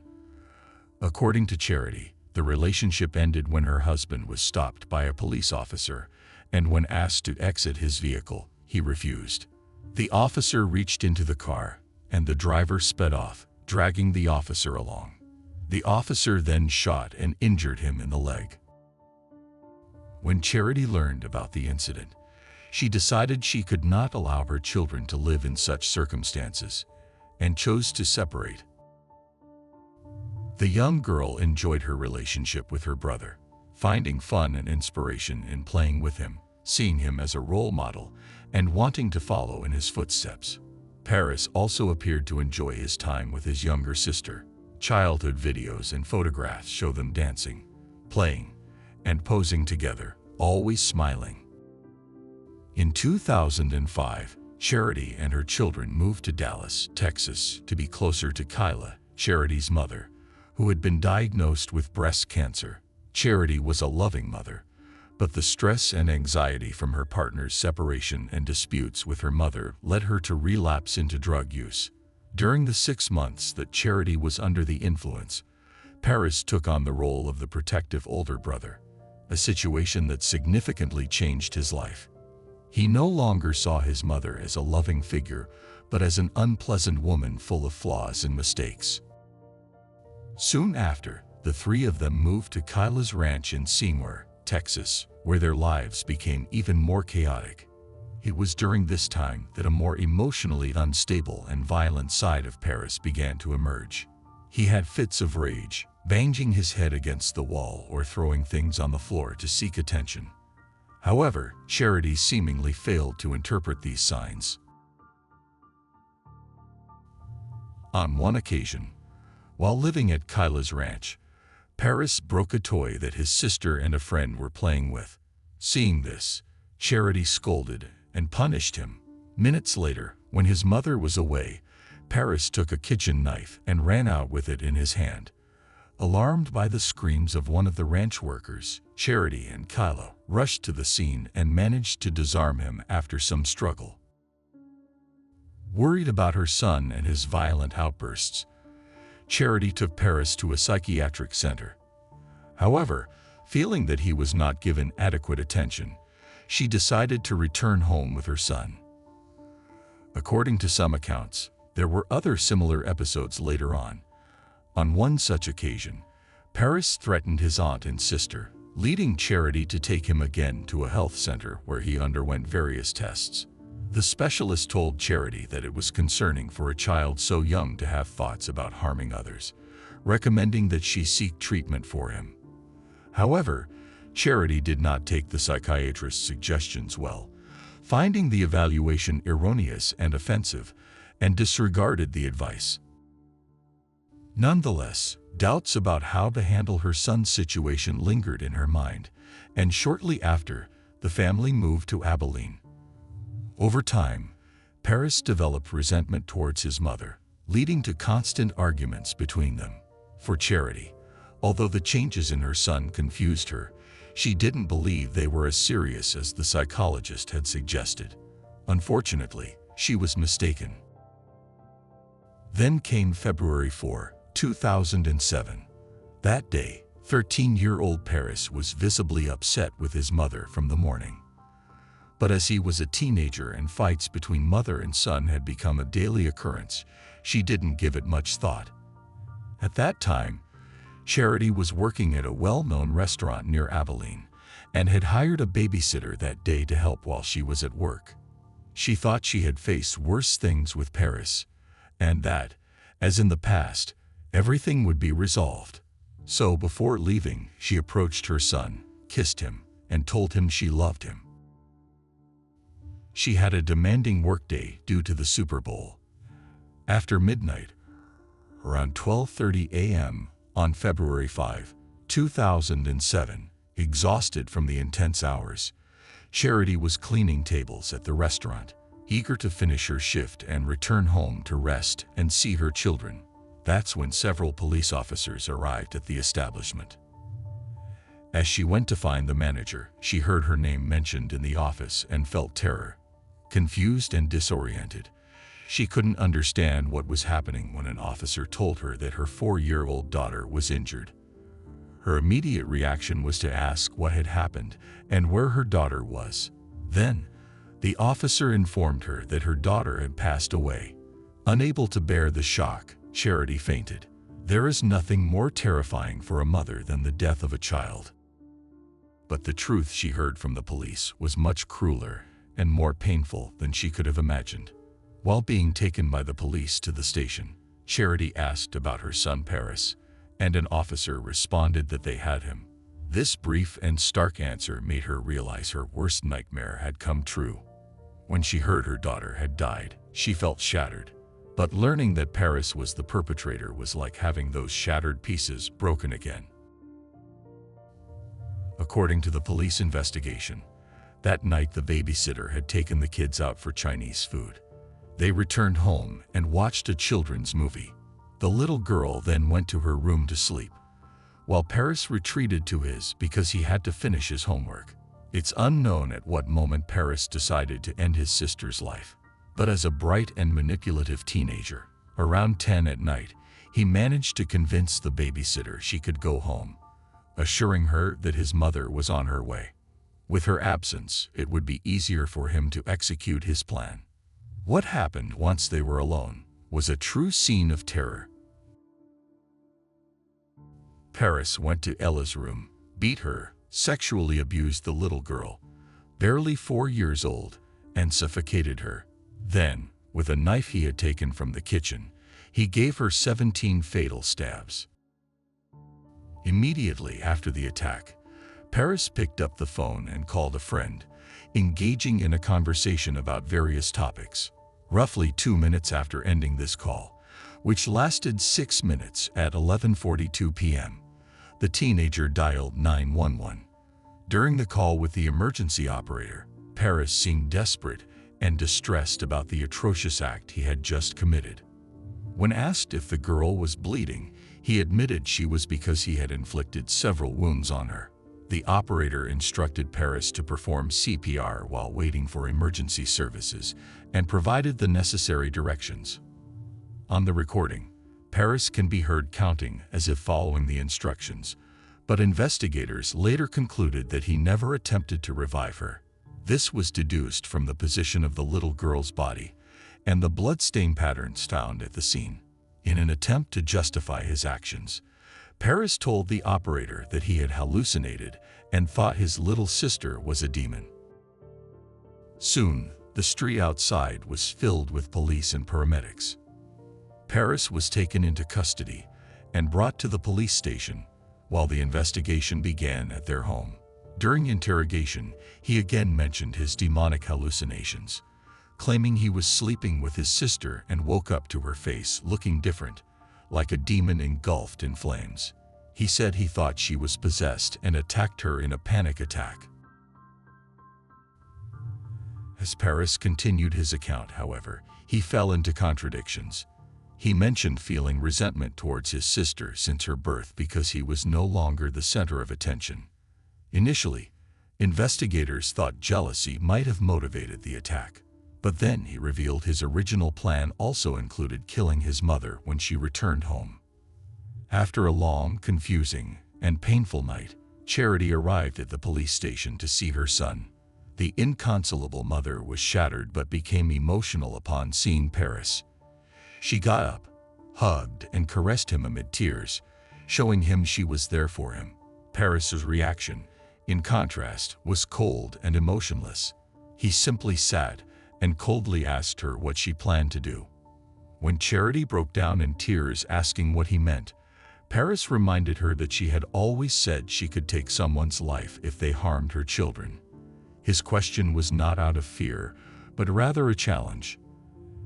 At that moment, Charity realized there was something very dark in her son. Following his arrest, Paris was charged with the murder but not tried as an adult, as the minimum age for adult prosecution in Texas is 14 years.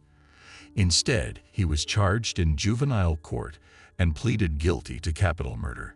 Charity was left feeling confused and unsure of what to do next. Although Paris's defense team suggested he not plead guilty, for Charity, this was unthinkable. She couldn't hate her son and wanted him to be held accountable for his actions. Yet she also desperately sought to understand what had driven him to such extremes. While the prosecution aimed for a life sentence, his lawyer was preparing to secure the lightest sentence possible. As part of their efforts, the defense advised against Charity receiving mental health counseling, fearing that the prosecution might use the reports against Paris. Despite the traumatic ordeal she faced as the mother of both the victim and the perpetrator, she finally accessed counseling 2 years after the crime. She was diagnosed with severe post-traumatic stress disorder and depressive disorders. Charity lost 15 kilograms in 13 days, started self-harming, and harbored a strong desire to die. Nevertheless, she knew she had to be strong for Paris, whom she never stopped loving despite the circumstances. In the months following, Paris was in complete isolation. He didn't speak and communicated only through letters and drawings. 2 months before his sentencing, Paris began to reject simple instructions and became more violent. On one occasion, he repeatedly hit a fellow inmate in the face and received a warning for making derogatory comments about other inmates. He later flooded his cell and confronted guards who came to see what was happening. During evaluations, he referred to the crime against his sister with a smile on his face. Prison staff reported that Paris repeatedly tried to manipulate them into giving him his mother's address. At one point, Texas Department of Justice officials said he had hacked the jail's computer system, though the intent was unclear. During this time, 2 psychologists evaluated Paris, and a third reviewed the case. Each report described the boy as showing marked antisocial behavior, reduced empathy, and remorse. The first specialist wrote that he had a moderate risk of developing traits characteristic of psychopathy and pathological narcissism. The second asserted that the teenager displayed all the characteristics of a psychopath. The third went further, suggesting to Charity that she change her identity and move somewhere Paris could never find her. Paris was sentenced to 40 years in prison with the possibility of parole after 20 years, which is the maximum sentence for capital murder in a Texas juvenile court. Had he been an adult, he would have faced the death penalty. Paris will be eligible for parole for the first time in February 2027. If he is never granted parole, he will be released in February 2047, by which time he will be over 50 years old. 2 years after his sentencing, Paris made chilling and macabre confessions about his motivations. He revealed that his original plan was to take the life of his mother, Charity, but after much thought, he realized he wanted to make her suffer in a way that killing her would not achieve. By taking away her young daughter Ella, he knew Charity would suffer for the rest of her life. In 2013, 6 years after losing Ella, Charity became pregnant and decided to raise her new baby, Phoenix, on her own, despite still being devastated by the loss of her beloved Ella. Phoenix brought life, joy, and a renewed will to move forward back into her life. However, Phoenix's arrival was not without challenges. He was born with a defective heart valve and had to undergo open-heart surgery. Fortunately, he recovered successfully. When Paris learned of his mother's pregnancy, he sent her a letter expressing his happiness, even though he knew he would never be able to meet his half-brother in person due to legal restrictions preventing convicted felons from contacting minors under 17 years of age. This restriction was a relief for Charity, who never brought Phoenix to the prison. Although Paris and Phoenix never met in person, they talked over the phone when Charity called her eldest son. Despite trying to handle these interactions naturally, Charity always harbored the fear of doing something that might put Phoenix in danger from his brother. In 2013, at the age of 19, Paris was transferred to an adult prison. 6 years later, in 2019, he gained significant attention after an interview with journalist Piers Morgan. In the interview, a calm 26-year-old Paris claimed he never felt he achieved any goal by killing his sister. He expressed being completely different from the person he was at the time of the murder and acknowledged the deep hatred he once felt for his mother, though he admitted to harboring thoughts of committing a crime since he was very young. Paris' story inspired documentaries revealing his manipulative and narcissistic personality. However, he consistently insisted that he was not mentally ill. For a long time, Charity visited and communicated with Paris through letters and phone calls. She shared her story with various media outlets, explaining that after her daughter's death, nothing made sense anymore, marking the end of the life she knew. Reflecting on the past, she regretted relapsing into drug use, believing it injured Paris, but she did not regret how she raised him. In 2021, Charity declared that she had ceased all communication with Paris. This decision came after learning he had become involved with a woman on bail living 2 hours from her home. Charity acknowledged that while she still loved Paris as her son, she did not like the man he had become. Following the tragedy, Charity established a foundation named Ella in honor of her daughter, which also stands for Empathy, Love, Lessons, and Action in English. Through this initiative, she advises families of both victims of violent crimes and offenders. Having experienced both sides of such tragedies, first as a child when her mother was accused of her father's murder, and later as a mother when Paris committed his crime, Charity understands the profound impact violent crimes have on families. She feels that the best way to honor her daughter, Ella, is by helping others navigate adversity, regardless of which side of the story they are on. This foundation serves as a testament to her commitment to supporting those affected by violent crimes and creating a platform for healing and understanding. Charity's work aims to provide guidance and support to those facing similar challenges, helping them to find a path forward amidst the turmoil and pain caused by such life-altering events. After 13 years working, Charity decided to shut down the Ella Foundation to focus on her son Phoenix. And that's the end of today's case. As always, I appreciate your support for my work. If you subscribe, like, and share this video, it will help me continue creating content. This was another episode of Unreal True Crime. See you soon.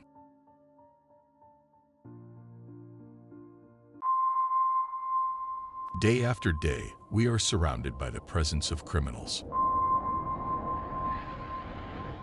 We are spectators to the deepest darkness in human actions and the bizarre reality that someone's suffering can be a form of pleasure. As dedicated investigators of the criminal world, we're on a mission to uncover the most shocking crimes and get inside the minds of those who commit them. I am Luke, and today I bring you another Unreal True Crime.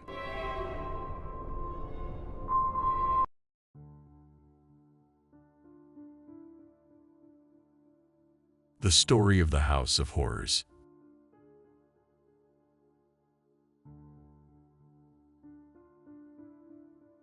In January 2018, one of the daughters of the Turpin couple, Jordan Turpin, escaped from her home. She jumped out of a window, and once outside, she called emergency services. At the time, the young girl, named Jordan, was 17 years old. What she told the operator was hard to believe, not only for the operator, but also for the police who later responded to the call. 911 emergency, what are you reporting? Help. This is 911, do you have an emergency? I just went away from home because I live in a family of 15, okay? Can you hear me? And we have abusing parents. Did you hear that? Okay, how did they abuse you? Okay. They hit us, they throw us across, they like to throw us across the room.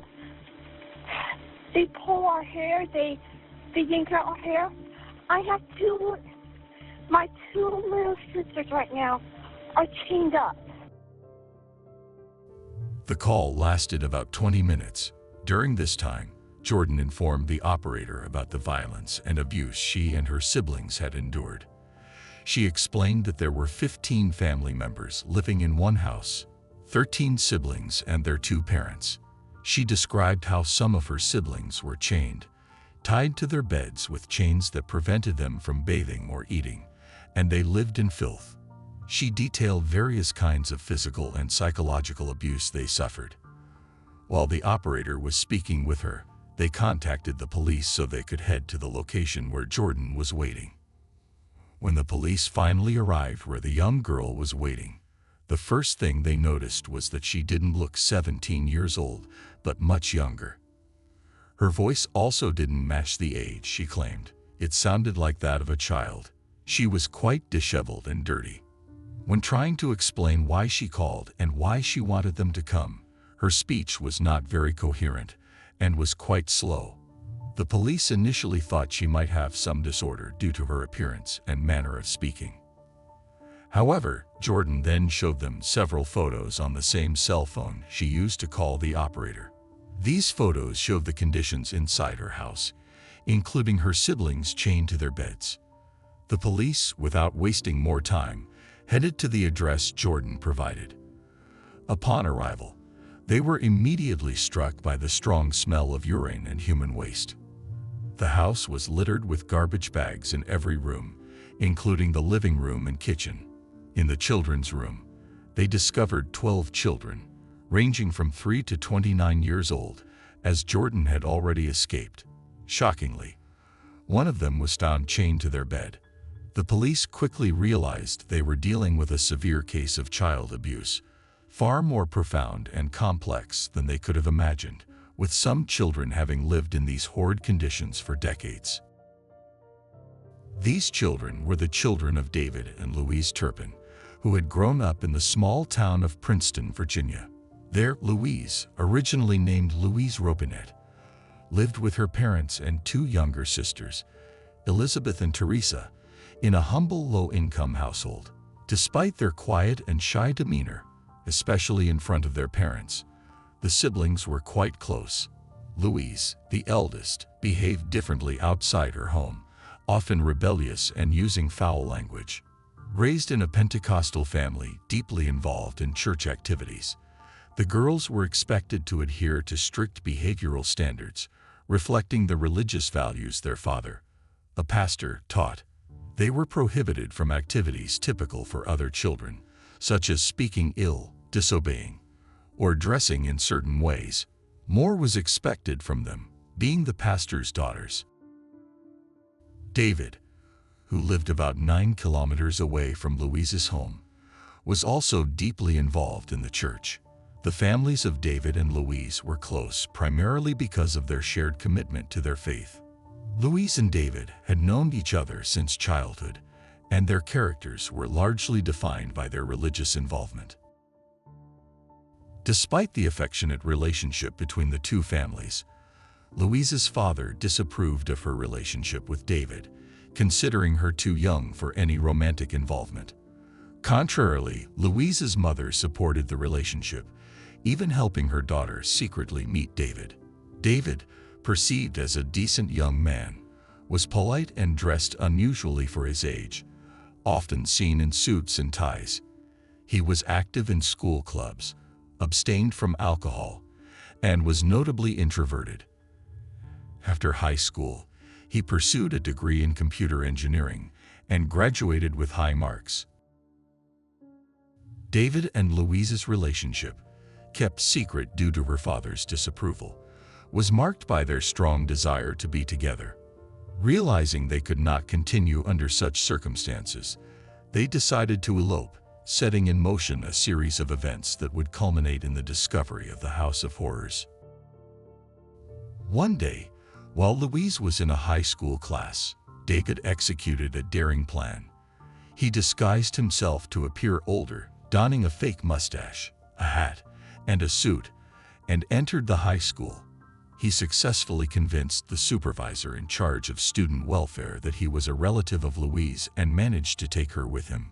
Together, they left the school and embarked on a journey to Texas, ultimately arriving in Fort Worth. Their intention was to begin a new chapter of their lives together in this new location. However, their parents were obviously worried and angry about their disappearance.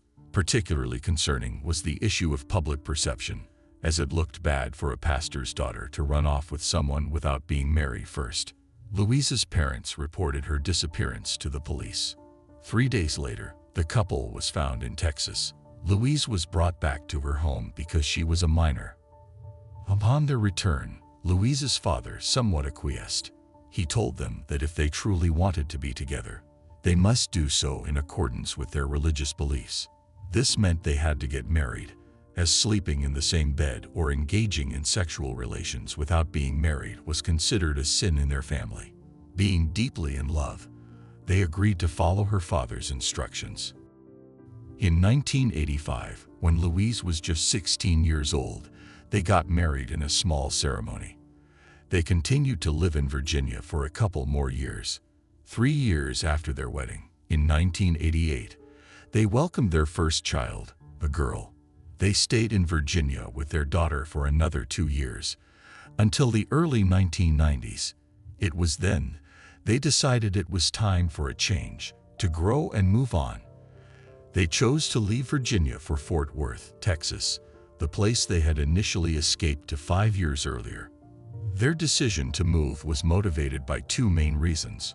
David wanted to relocate because he had been offered a very good, well-paying job in Texas, which he did not want to turn down.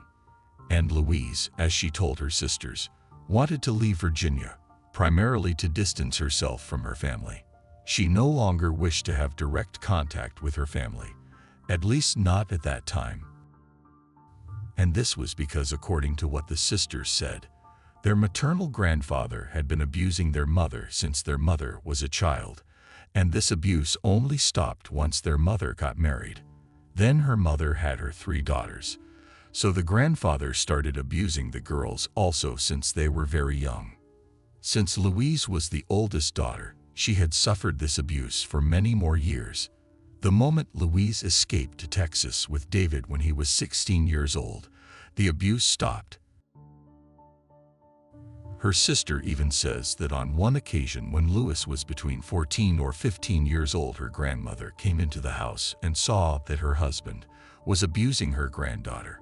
But the only thing she could think of to do was to gather the 3 sisters and also several members of the family who knew that this abuse was happening, and she told them not to say anything, because the family had a reputation to keep. This situation started because the grandfather had a lot of money, and the 3 girls were quite poor and lived in quite humble conditions, so the grandfather gave them money. The mother took the girls to the grandfather's house, and they always cried and asked her not to take them because they knew what was going to happen when they went to see this man. However, their mother told them she needed the money to buy food, shoes, and clothing, so she felt compelled to take them. She was also aware of what was happening, as she herself had been subjected to the same abuse by her father since she was a child. Louise's younger sister, Teresa, mentioned that their grandfather would place money in their hands while abusing them, then closed their hands around it. This was his way of trying to compensate for his actions, at least in his mind. After giving them money, he would tell them not to cry because he had given them money, implying they had no reason to cry according to him. Once he finished, he would take them outside to the door or to the car where their mother was waiting, and they would see him giving money to their mother. Louise harbored deep resentment towards her family because many of them knew about the abuse but said nothing due to the grandfather's wealth. After Louise escaped to Texas, her two sisters who remained still suffered abuse from their grandfather for many more years. Once in Texas, Louise and David bought a house in a nice neighborhood. David was doing well financially, so they never had money problems. They often visited their families in Virginia. Initially, it was just Louise, David, and their daughter. A few years later, in 1992, they had their second child, a boy. Now they had a 4-year-old daughter and a newborn son. Louise's family thought that all her childhood suffering was somehow being compensated for with the family she was now building. She had a husband she claimed to love dearly, a daughter and a son, a nice house, money, and good cars. Her life seemed ideal in the eyes of her family in Virginia. Even David's family saw them as very generous with their money, not seeming to mind giving their family whatever they needed. When they couldn't visit Virginia, they paid for their families to visit them in Texas, covering flight, food, and all expenses. They even took them to Disneyland and Universal Studios and gave them cash if needed. Between 1992, when their second child was born, and 1996, they had 4 more children, totaling 6. Over the years, visits with their families decreased. What neither David's nor Louise's family knew was that in 1992, they had to declare bankruptcy. They were spending far more than what David, the sole earner, was making. Louise stayed home to care for the children. They had significant debts with various banks and credit card debts. Despite this, they continued having children. From 1994 to 1996, Louise and David believed in the idea that they should not stop having children until God willed it. They had always wanted a large family, which they were achieving. Their eldest daughter was the only one attending primary school at that time because of her age. However, she faced significant bullying at school due to her thin appearance and often being dirty or smelly. One of her classmates recalls an incident where the girl had a chocolate wrapper tied in her hair, which led to further mockery. Consequently, her parents decided to withdraw her from school and homeschool her. All subsequent children were homeschooled as well. By 1999, they had 7 children, and Louise's in-person contact with her family had become almost non-existent. The last time they were seen was in 1998. After that, there were only sporadic phone calls, which also diminished over time. The family was deeply in debt and couldn't afford their house payments, leading the bank to repossess the house. The new owner, upon entering, found a distressing scene: feces on the walls, urine smell throughout the house, and scratches on the doors. Initially, he thought they might have had untrained pets, but never imagined that children were responsible for the damage. He took photos of the scene, which he kept for 20 years. In 2018, when the children's mistreatment was discovered, he provided these photos to the press. The family then moved to Rio Vista, Texas, a rural area with widely spaced homes. The property they moved to was large, about 15 acres, so their neighbors were not close. In Fort Worth, the children were not allowed outside, but in Rio Vista, it initially seemed like things would change. The children were allowed to play in the yard and even interact with a neighbor's daughter, though she never entered their house. The neighbor's daughter recalls them always playing together, engaging in typical children's activities. However, When the neighbor's mother tried to get to know the children, they responded strangely. Some were silent, others seemed fearful. She noticed their hands were very clean compared to the rest of their dirt-covered bodies, as if they had been playing in the dirt all day. One child commented that they were only allowed to wash their hands up to their wrists to conserve water. The neighbor thought this was odd, but didn't give it much importance, considering their overall appearance and behavior unusual. After the neighbors started asking questions, she noticed the children were no longer allowed outside as frequently. Her daughter tried to visit them multiple times, but Louise eventually told her she could no longer play with her children or enter their property. Despite the girl's attempts to understand why, the door was never opened to her again. The neighbor recalls that in the window of that house, there was always a baby in a crib, and when she returned hours later, the baby was still there, crying continuously. It seemed as though no one had attended to or moved the baby for hours. This is when the neighbors started to notice that the children were no longer seen outside during the day. Despite the presence of many children in the house, there was complete silence throughout the day. However, at night, all the lights in the house would turn on, and sounds of the children could be heard from inside. Occasionally, the children were seen playing in the yard, but only during the night hours. 11 years after moving to that house in Rio Vista, in 2010, their eldest daughter escaped. She managed to run about 5 kilometers until she reached a dirt road, where she encountered a woman driving a truck. The woman stopped to see what was wrong with the girl, who appeared very agitated. She noticed that the girl was very thin, dirty, and struggled to speak clearly. The woman asked the girl several questions to gauge her awareness of time and space, like who the president was or the current year, but the girl had no knowledge of these things. Thinking the girl might have a mental condition, the woman convinced her to give her address so she could return her to her parents' house. During the ride, the girl kept asking how she could get a job, an apartment, and a car, reinforcing the woman's belief that she had some issues. The woman took her home, left her with her parents, and never reported the incident to the police. The girl had tried to escape because the situation in the Turpin house was horrible. In 2007, the Turpin parents had moved 10 of their children into an isolated trailer on their property. David and Louise took the 2 youngest and left the rest of the children to fend for themselves, bringing groceries on a weekly basis but not enough to feed everybody. One of their daughters, Jordan Turpin, aged 6 years at the time, stated there was a lot of starving, and she had resorted to eating ketchup or mustard or ice. The kids were often shackled, strangled, and beaten for infractions such as playing in water by washing their hands above the wrists.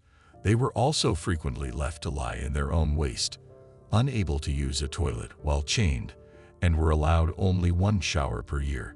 Deprived of food, they were taunted by their parents with apple and pumpkin pies they could see and smell, but never eat, and brand new toys in unopened packages scattered around the putrid home.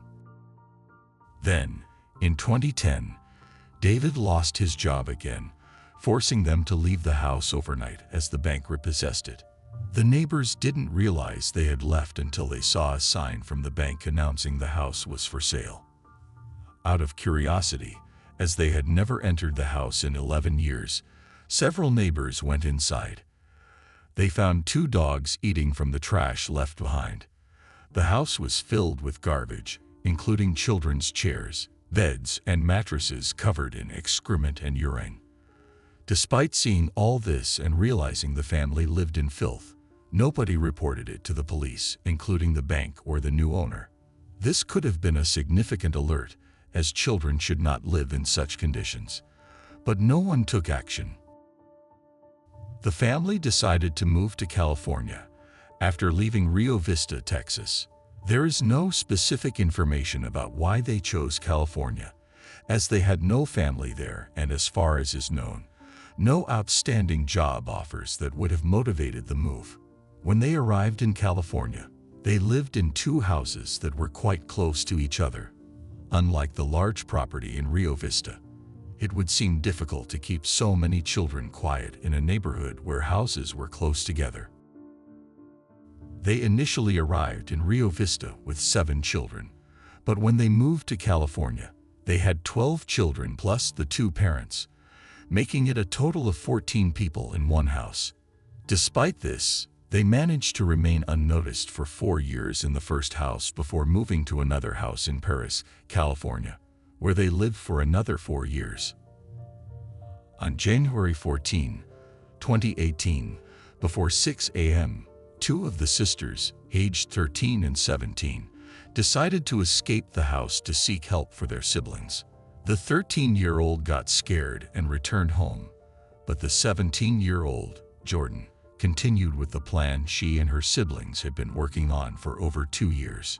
Jordan managed to take a cell phone from the house, which did not have service but could call emergency services. She called 911, and during the approximately 20-minute call, she described the abuse they suffered, mostly at the hands of their mother, and sometimes by their father.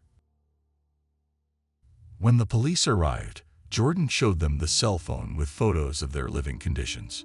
The police knocked on the door, and Louise allowed them to enter voluntarily, seemingly unaware of any wrongdoing. Inside, the police found the house in terrible condition, with trash, urine, and feces everywhere. The living conditions for the children were appalling. Louise followed the officers around the house, questioning why they were there and why they needed to see her children, not understanding the seriousness of the situation.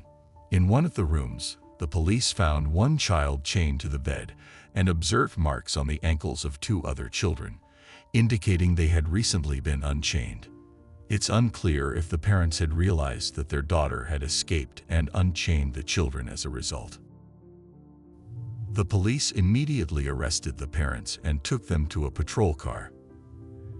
After that, they began taking the children out of the house and transported them to a local hospital for evaluation, as many of them urgently needed medical care due to severe malnourishment. Once the news of what was happening spread, the street filled up with neighbors and media, and this became one of those stories that get extensively covered. Neighbors, media, and information presented by the California City Prosecutor in the following days revealed the extent of the children's suffering, not only in that house but also since their time in Texas. In their first house in Fort Worth, Texas, the maltreatment of the children began gradually. For some reason, all their children were named with names starting with the letter J, although the reason was never explained. As the parents had more children, they began to isolate themselves and their children completely from their families. Their daughter, who initially attended primary school and was then homeschooled due to bullying, was one of the first to experience this isolation. Once they began homeschooling all their children, their control over them was absolute. The children were not allowed to go anywhere, had no friends other than their siblings, were only allowed to take a bath once a year, and were fed only once a day, leading to their underdeveloped appearance. Punishments included beatings, strangulation, or being tied to their beds. When tied to their beds, they could remain there for weeks or months, not even being released to use the bathroom. This explains the excrement and urine smell found in the house in Fort Worth after they left.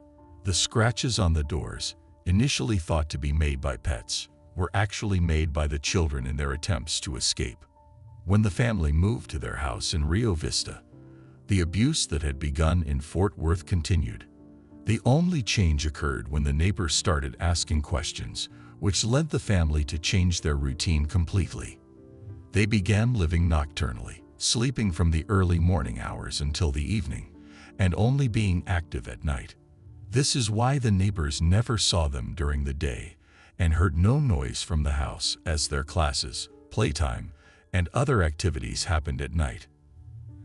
After moving to California, for reasons not entirely known, they stopped using ropes to tie the children to the beds and began using chains and padlocks instead. This change was made after one of the children managed to escape from the ropes. It was also discovered that the children were not allowed to play with any toys, even though there were many in the house, all unopened in their original packaging. The parents would put different types of apple pies on the kitchen counter, letting the children see and smell them but not eat them. The pies were only for the parents.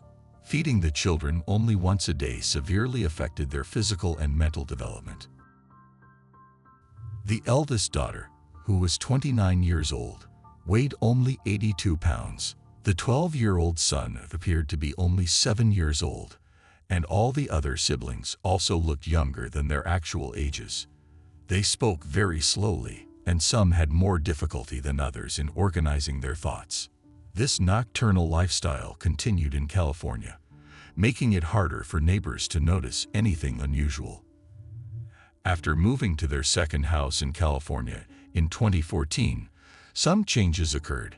In 2014, they had their last child, their 13th, and according to the city prosecutor's report, this child was well-fed and well-kept, unlike the others.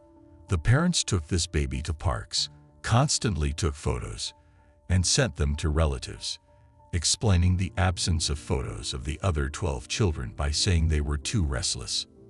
The parents maintained control over what their children said and did, using it as a way to prevent their family from finding out what was happening inside their home. The only photos available were the ones the mother posted on a family Facebook page, where the children were often dressed alike and in larger clothes to hide their thinness. Both parents were obsessed with Disneyland, and their car plates even featured Disneyland themes.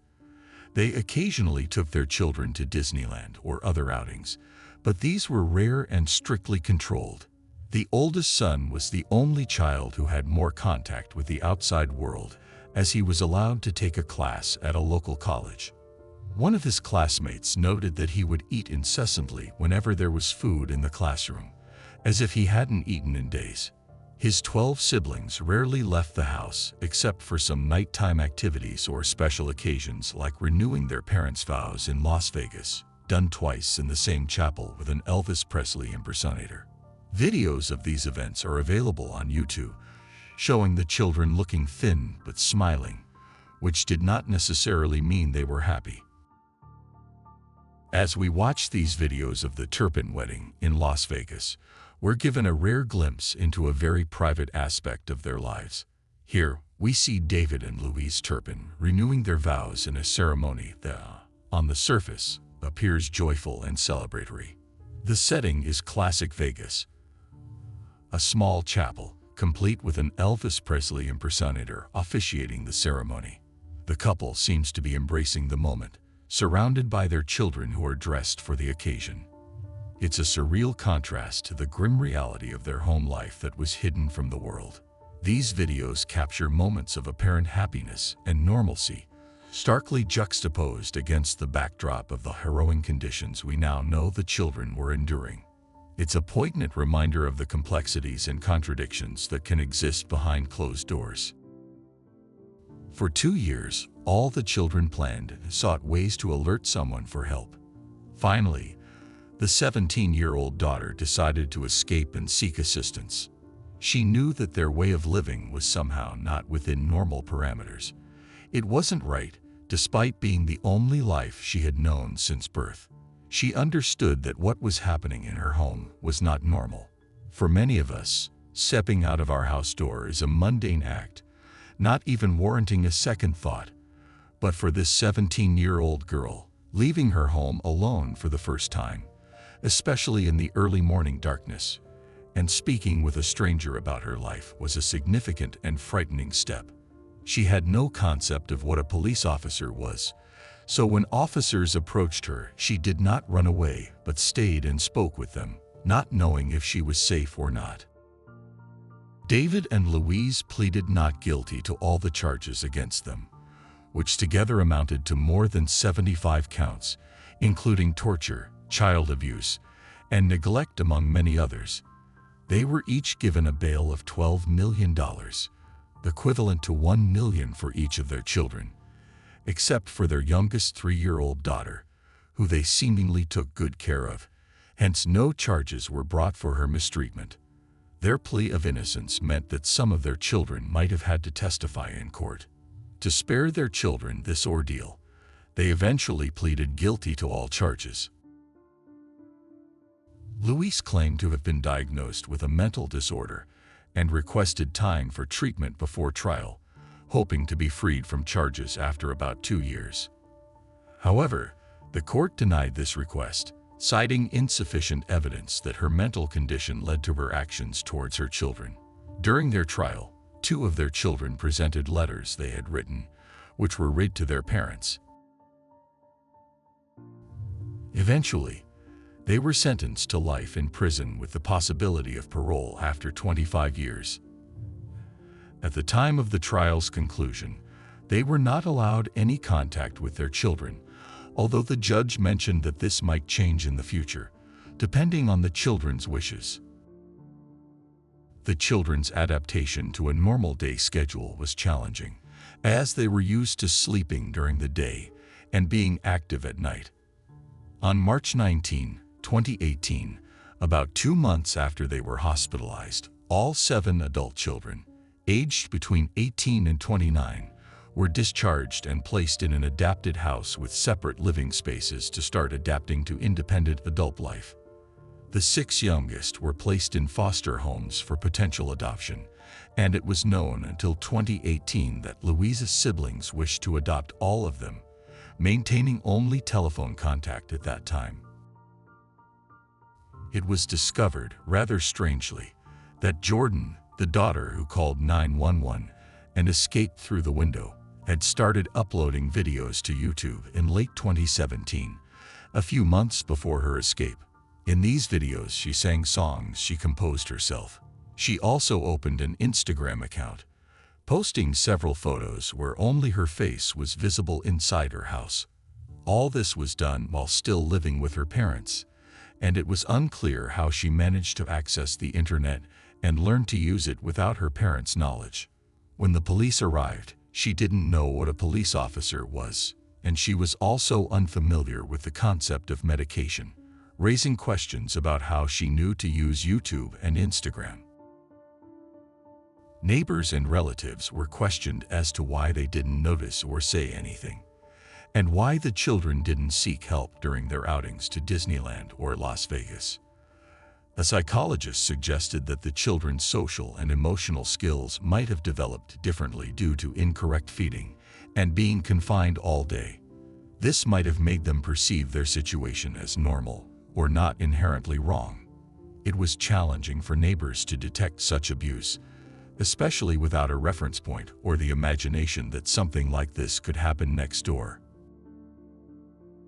Teresa, Louise's youngest sister, stated she would never forgive Louise and didn't want anything to do with her, despite also being a victim of their maternal grandfather. Teresa maintained that she had never harmed her own children, who were well fed and cared for. She couldn't understand or justify Louise's actions based on their shared traumatic childhood. When the children were removed from the house, hundreds of diaries written by them were found, one of the few outlets they had to express themselves. However, the details in these diaries were not made public, nor were the explicit photos presented during the trial, out of respect for the children and to avoid media sensationalism. The aim was to allow the children to have as normal a life as possible, without media pursuit or further invasion of privacy. Life after the sentencing proved difficult for the victims. Some of the Turpin children who ended up in foster homes faced further abuse. It was reported in October 2019 that 5 of the younger children were adopted by an abusive family who further tormented them. Allegations included hitting them in the face with sandals, pulling their hair, hitting them with a belt, and striking their heads. They were forced to eat excessively and then forced to eat their own vomit, and the foster father was accused of grabbing and fondling them and kissing them on the mouth. The foster family was arrested and charged with abusing multiple children in their care. Several of the older ones have shown signs of instability due to post-traumatic stress. An investigation for the ABC News magazine reported that some of the Turpin children are now neglected by Riverside County Social Services. Some are homeless, and none are authorized to use the hundreds of thousands of dollars donated to them. Jordan, the catalyst for their liberation, and clearly the most initiative-driven, opened a TikTok account to receive donations to support her siblings. She declares herself a fighter and says that since her release, she has been navigating life like a rocket, trying to make up for lost time. Despite the seeming unending trials, the attitude of most of the children is positive and cheerful. They are still adapting to freedom and what the world has to offer anew. They are working on their education, health, and learning basic life skills. Some have even chosen to change their names, hoping it will help them start afresh. As the details of their ordeal continue to emerge, the haunting question remains unanswered. Why? What could lead two people, who seemingly started their relationship under the tenets of faith, to commit such inhumane and senseless acts? Before receiving his sentence, David Turpin said, "I never intended any harm to my children. I wish the best for them in the future." Both he and Louise repeatedly claimed they believed they were doing what was best, that they loved their children, and thought their children loved them too. And that's the end of today's case. As always, I appreciate your support for my work. If you subscribe, like, and share this video, it will help me continue creating content. This was another episode of Unreal True Crime. See you soon.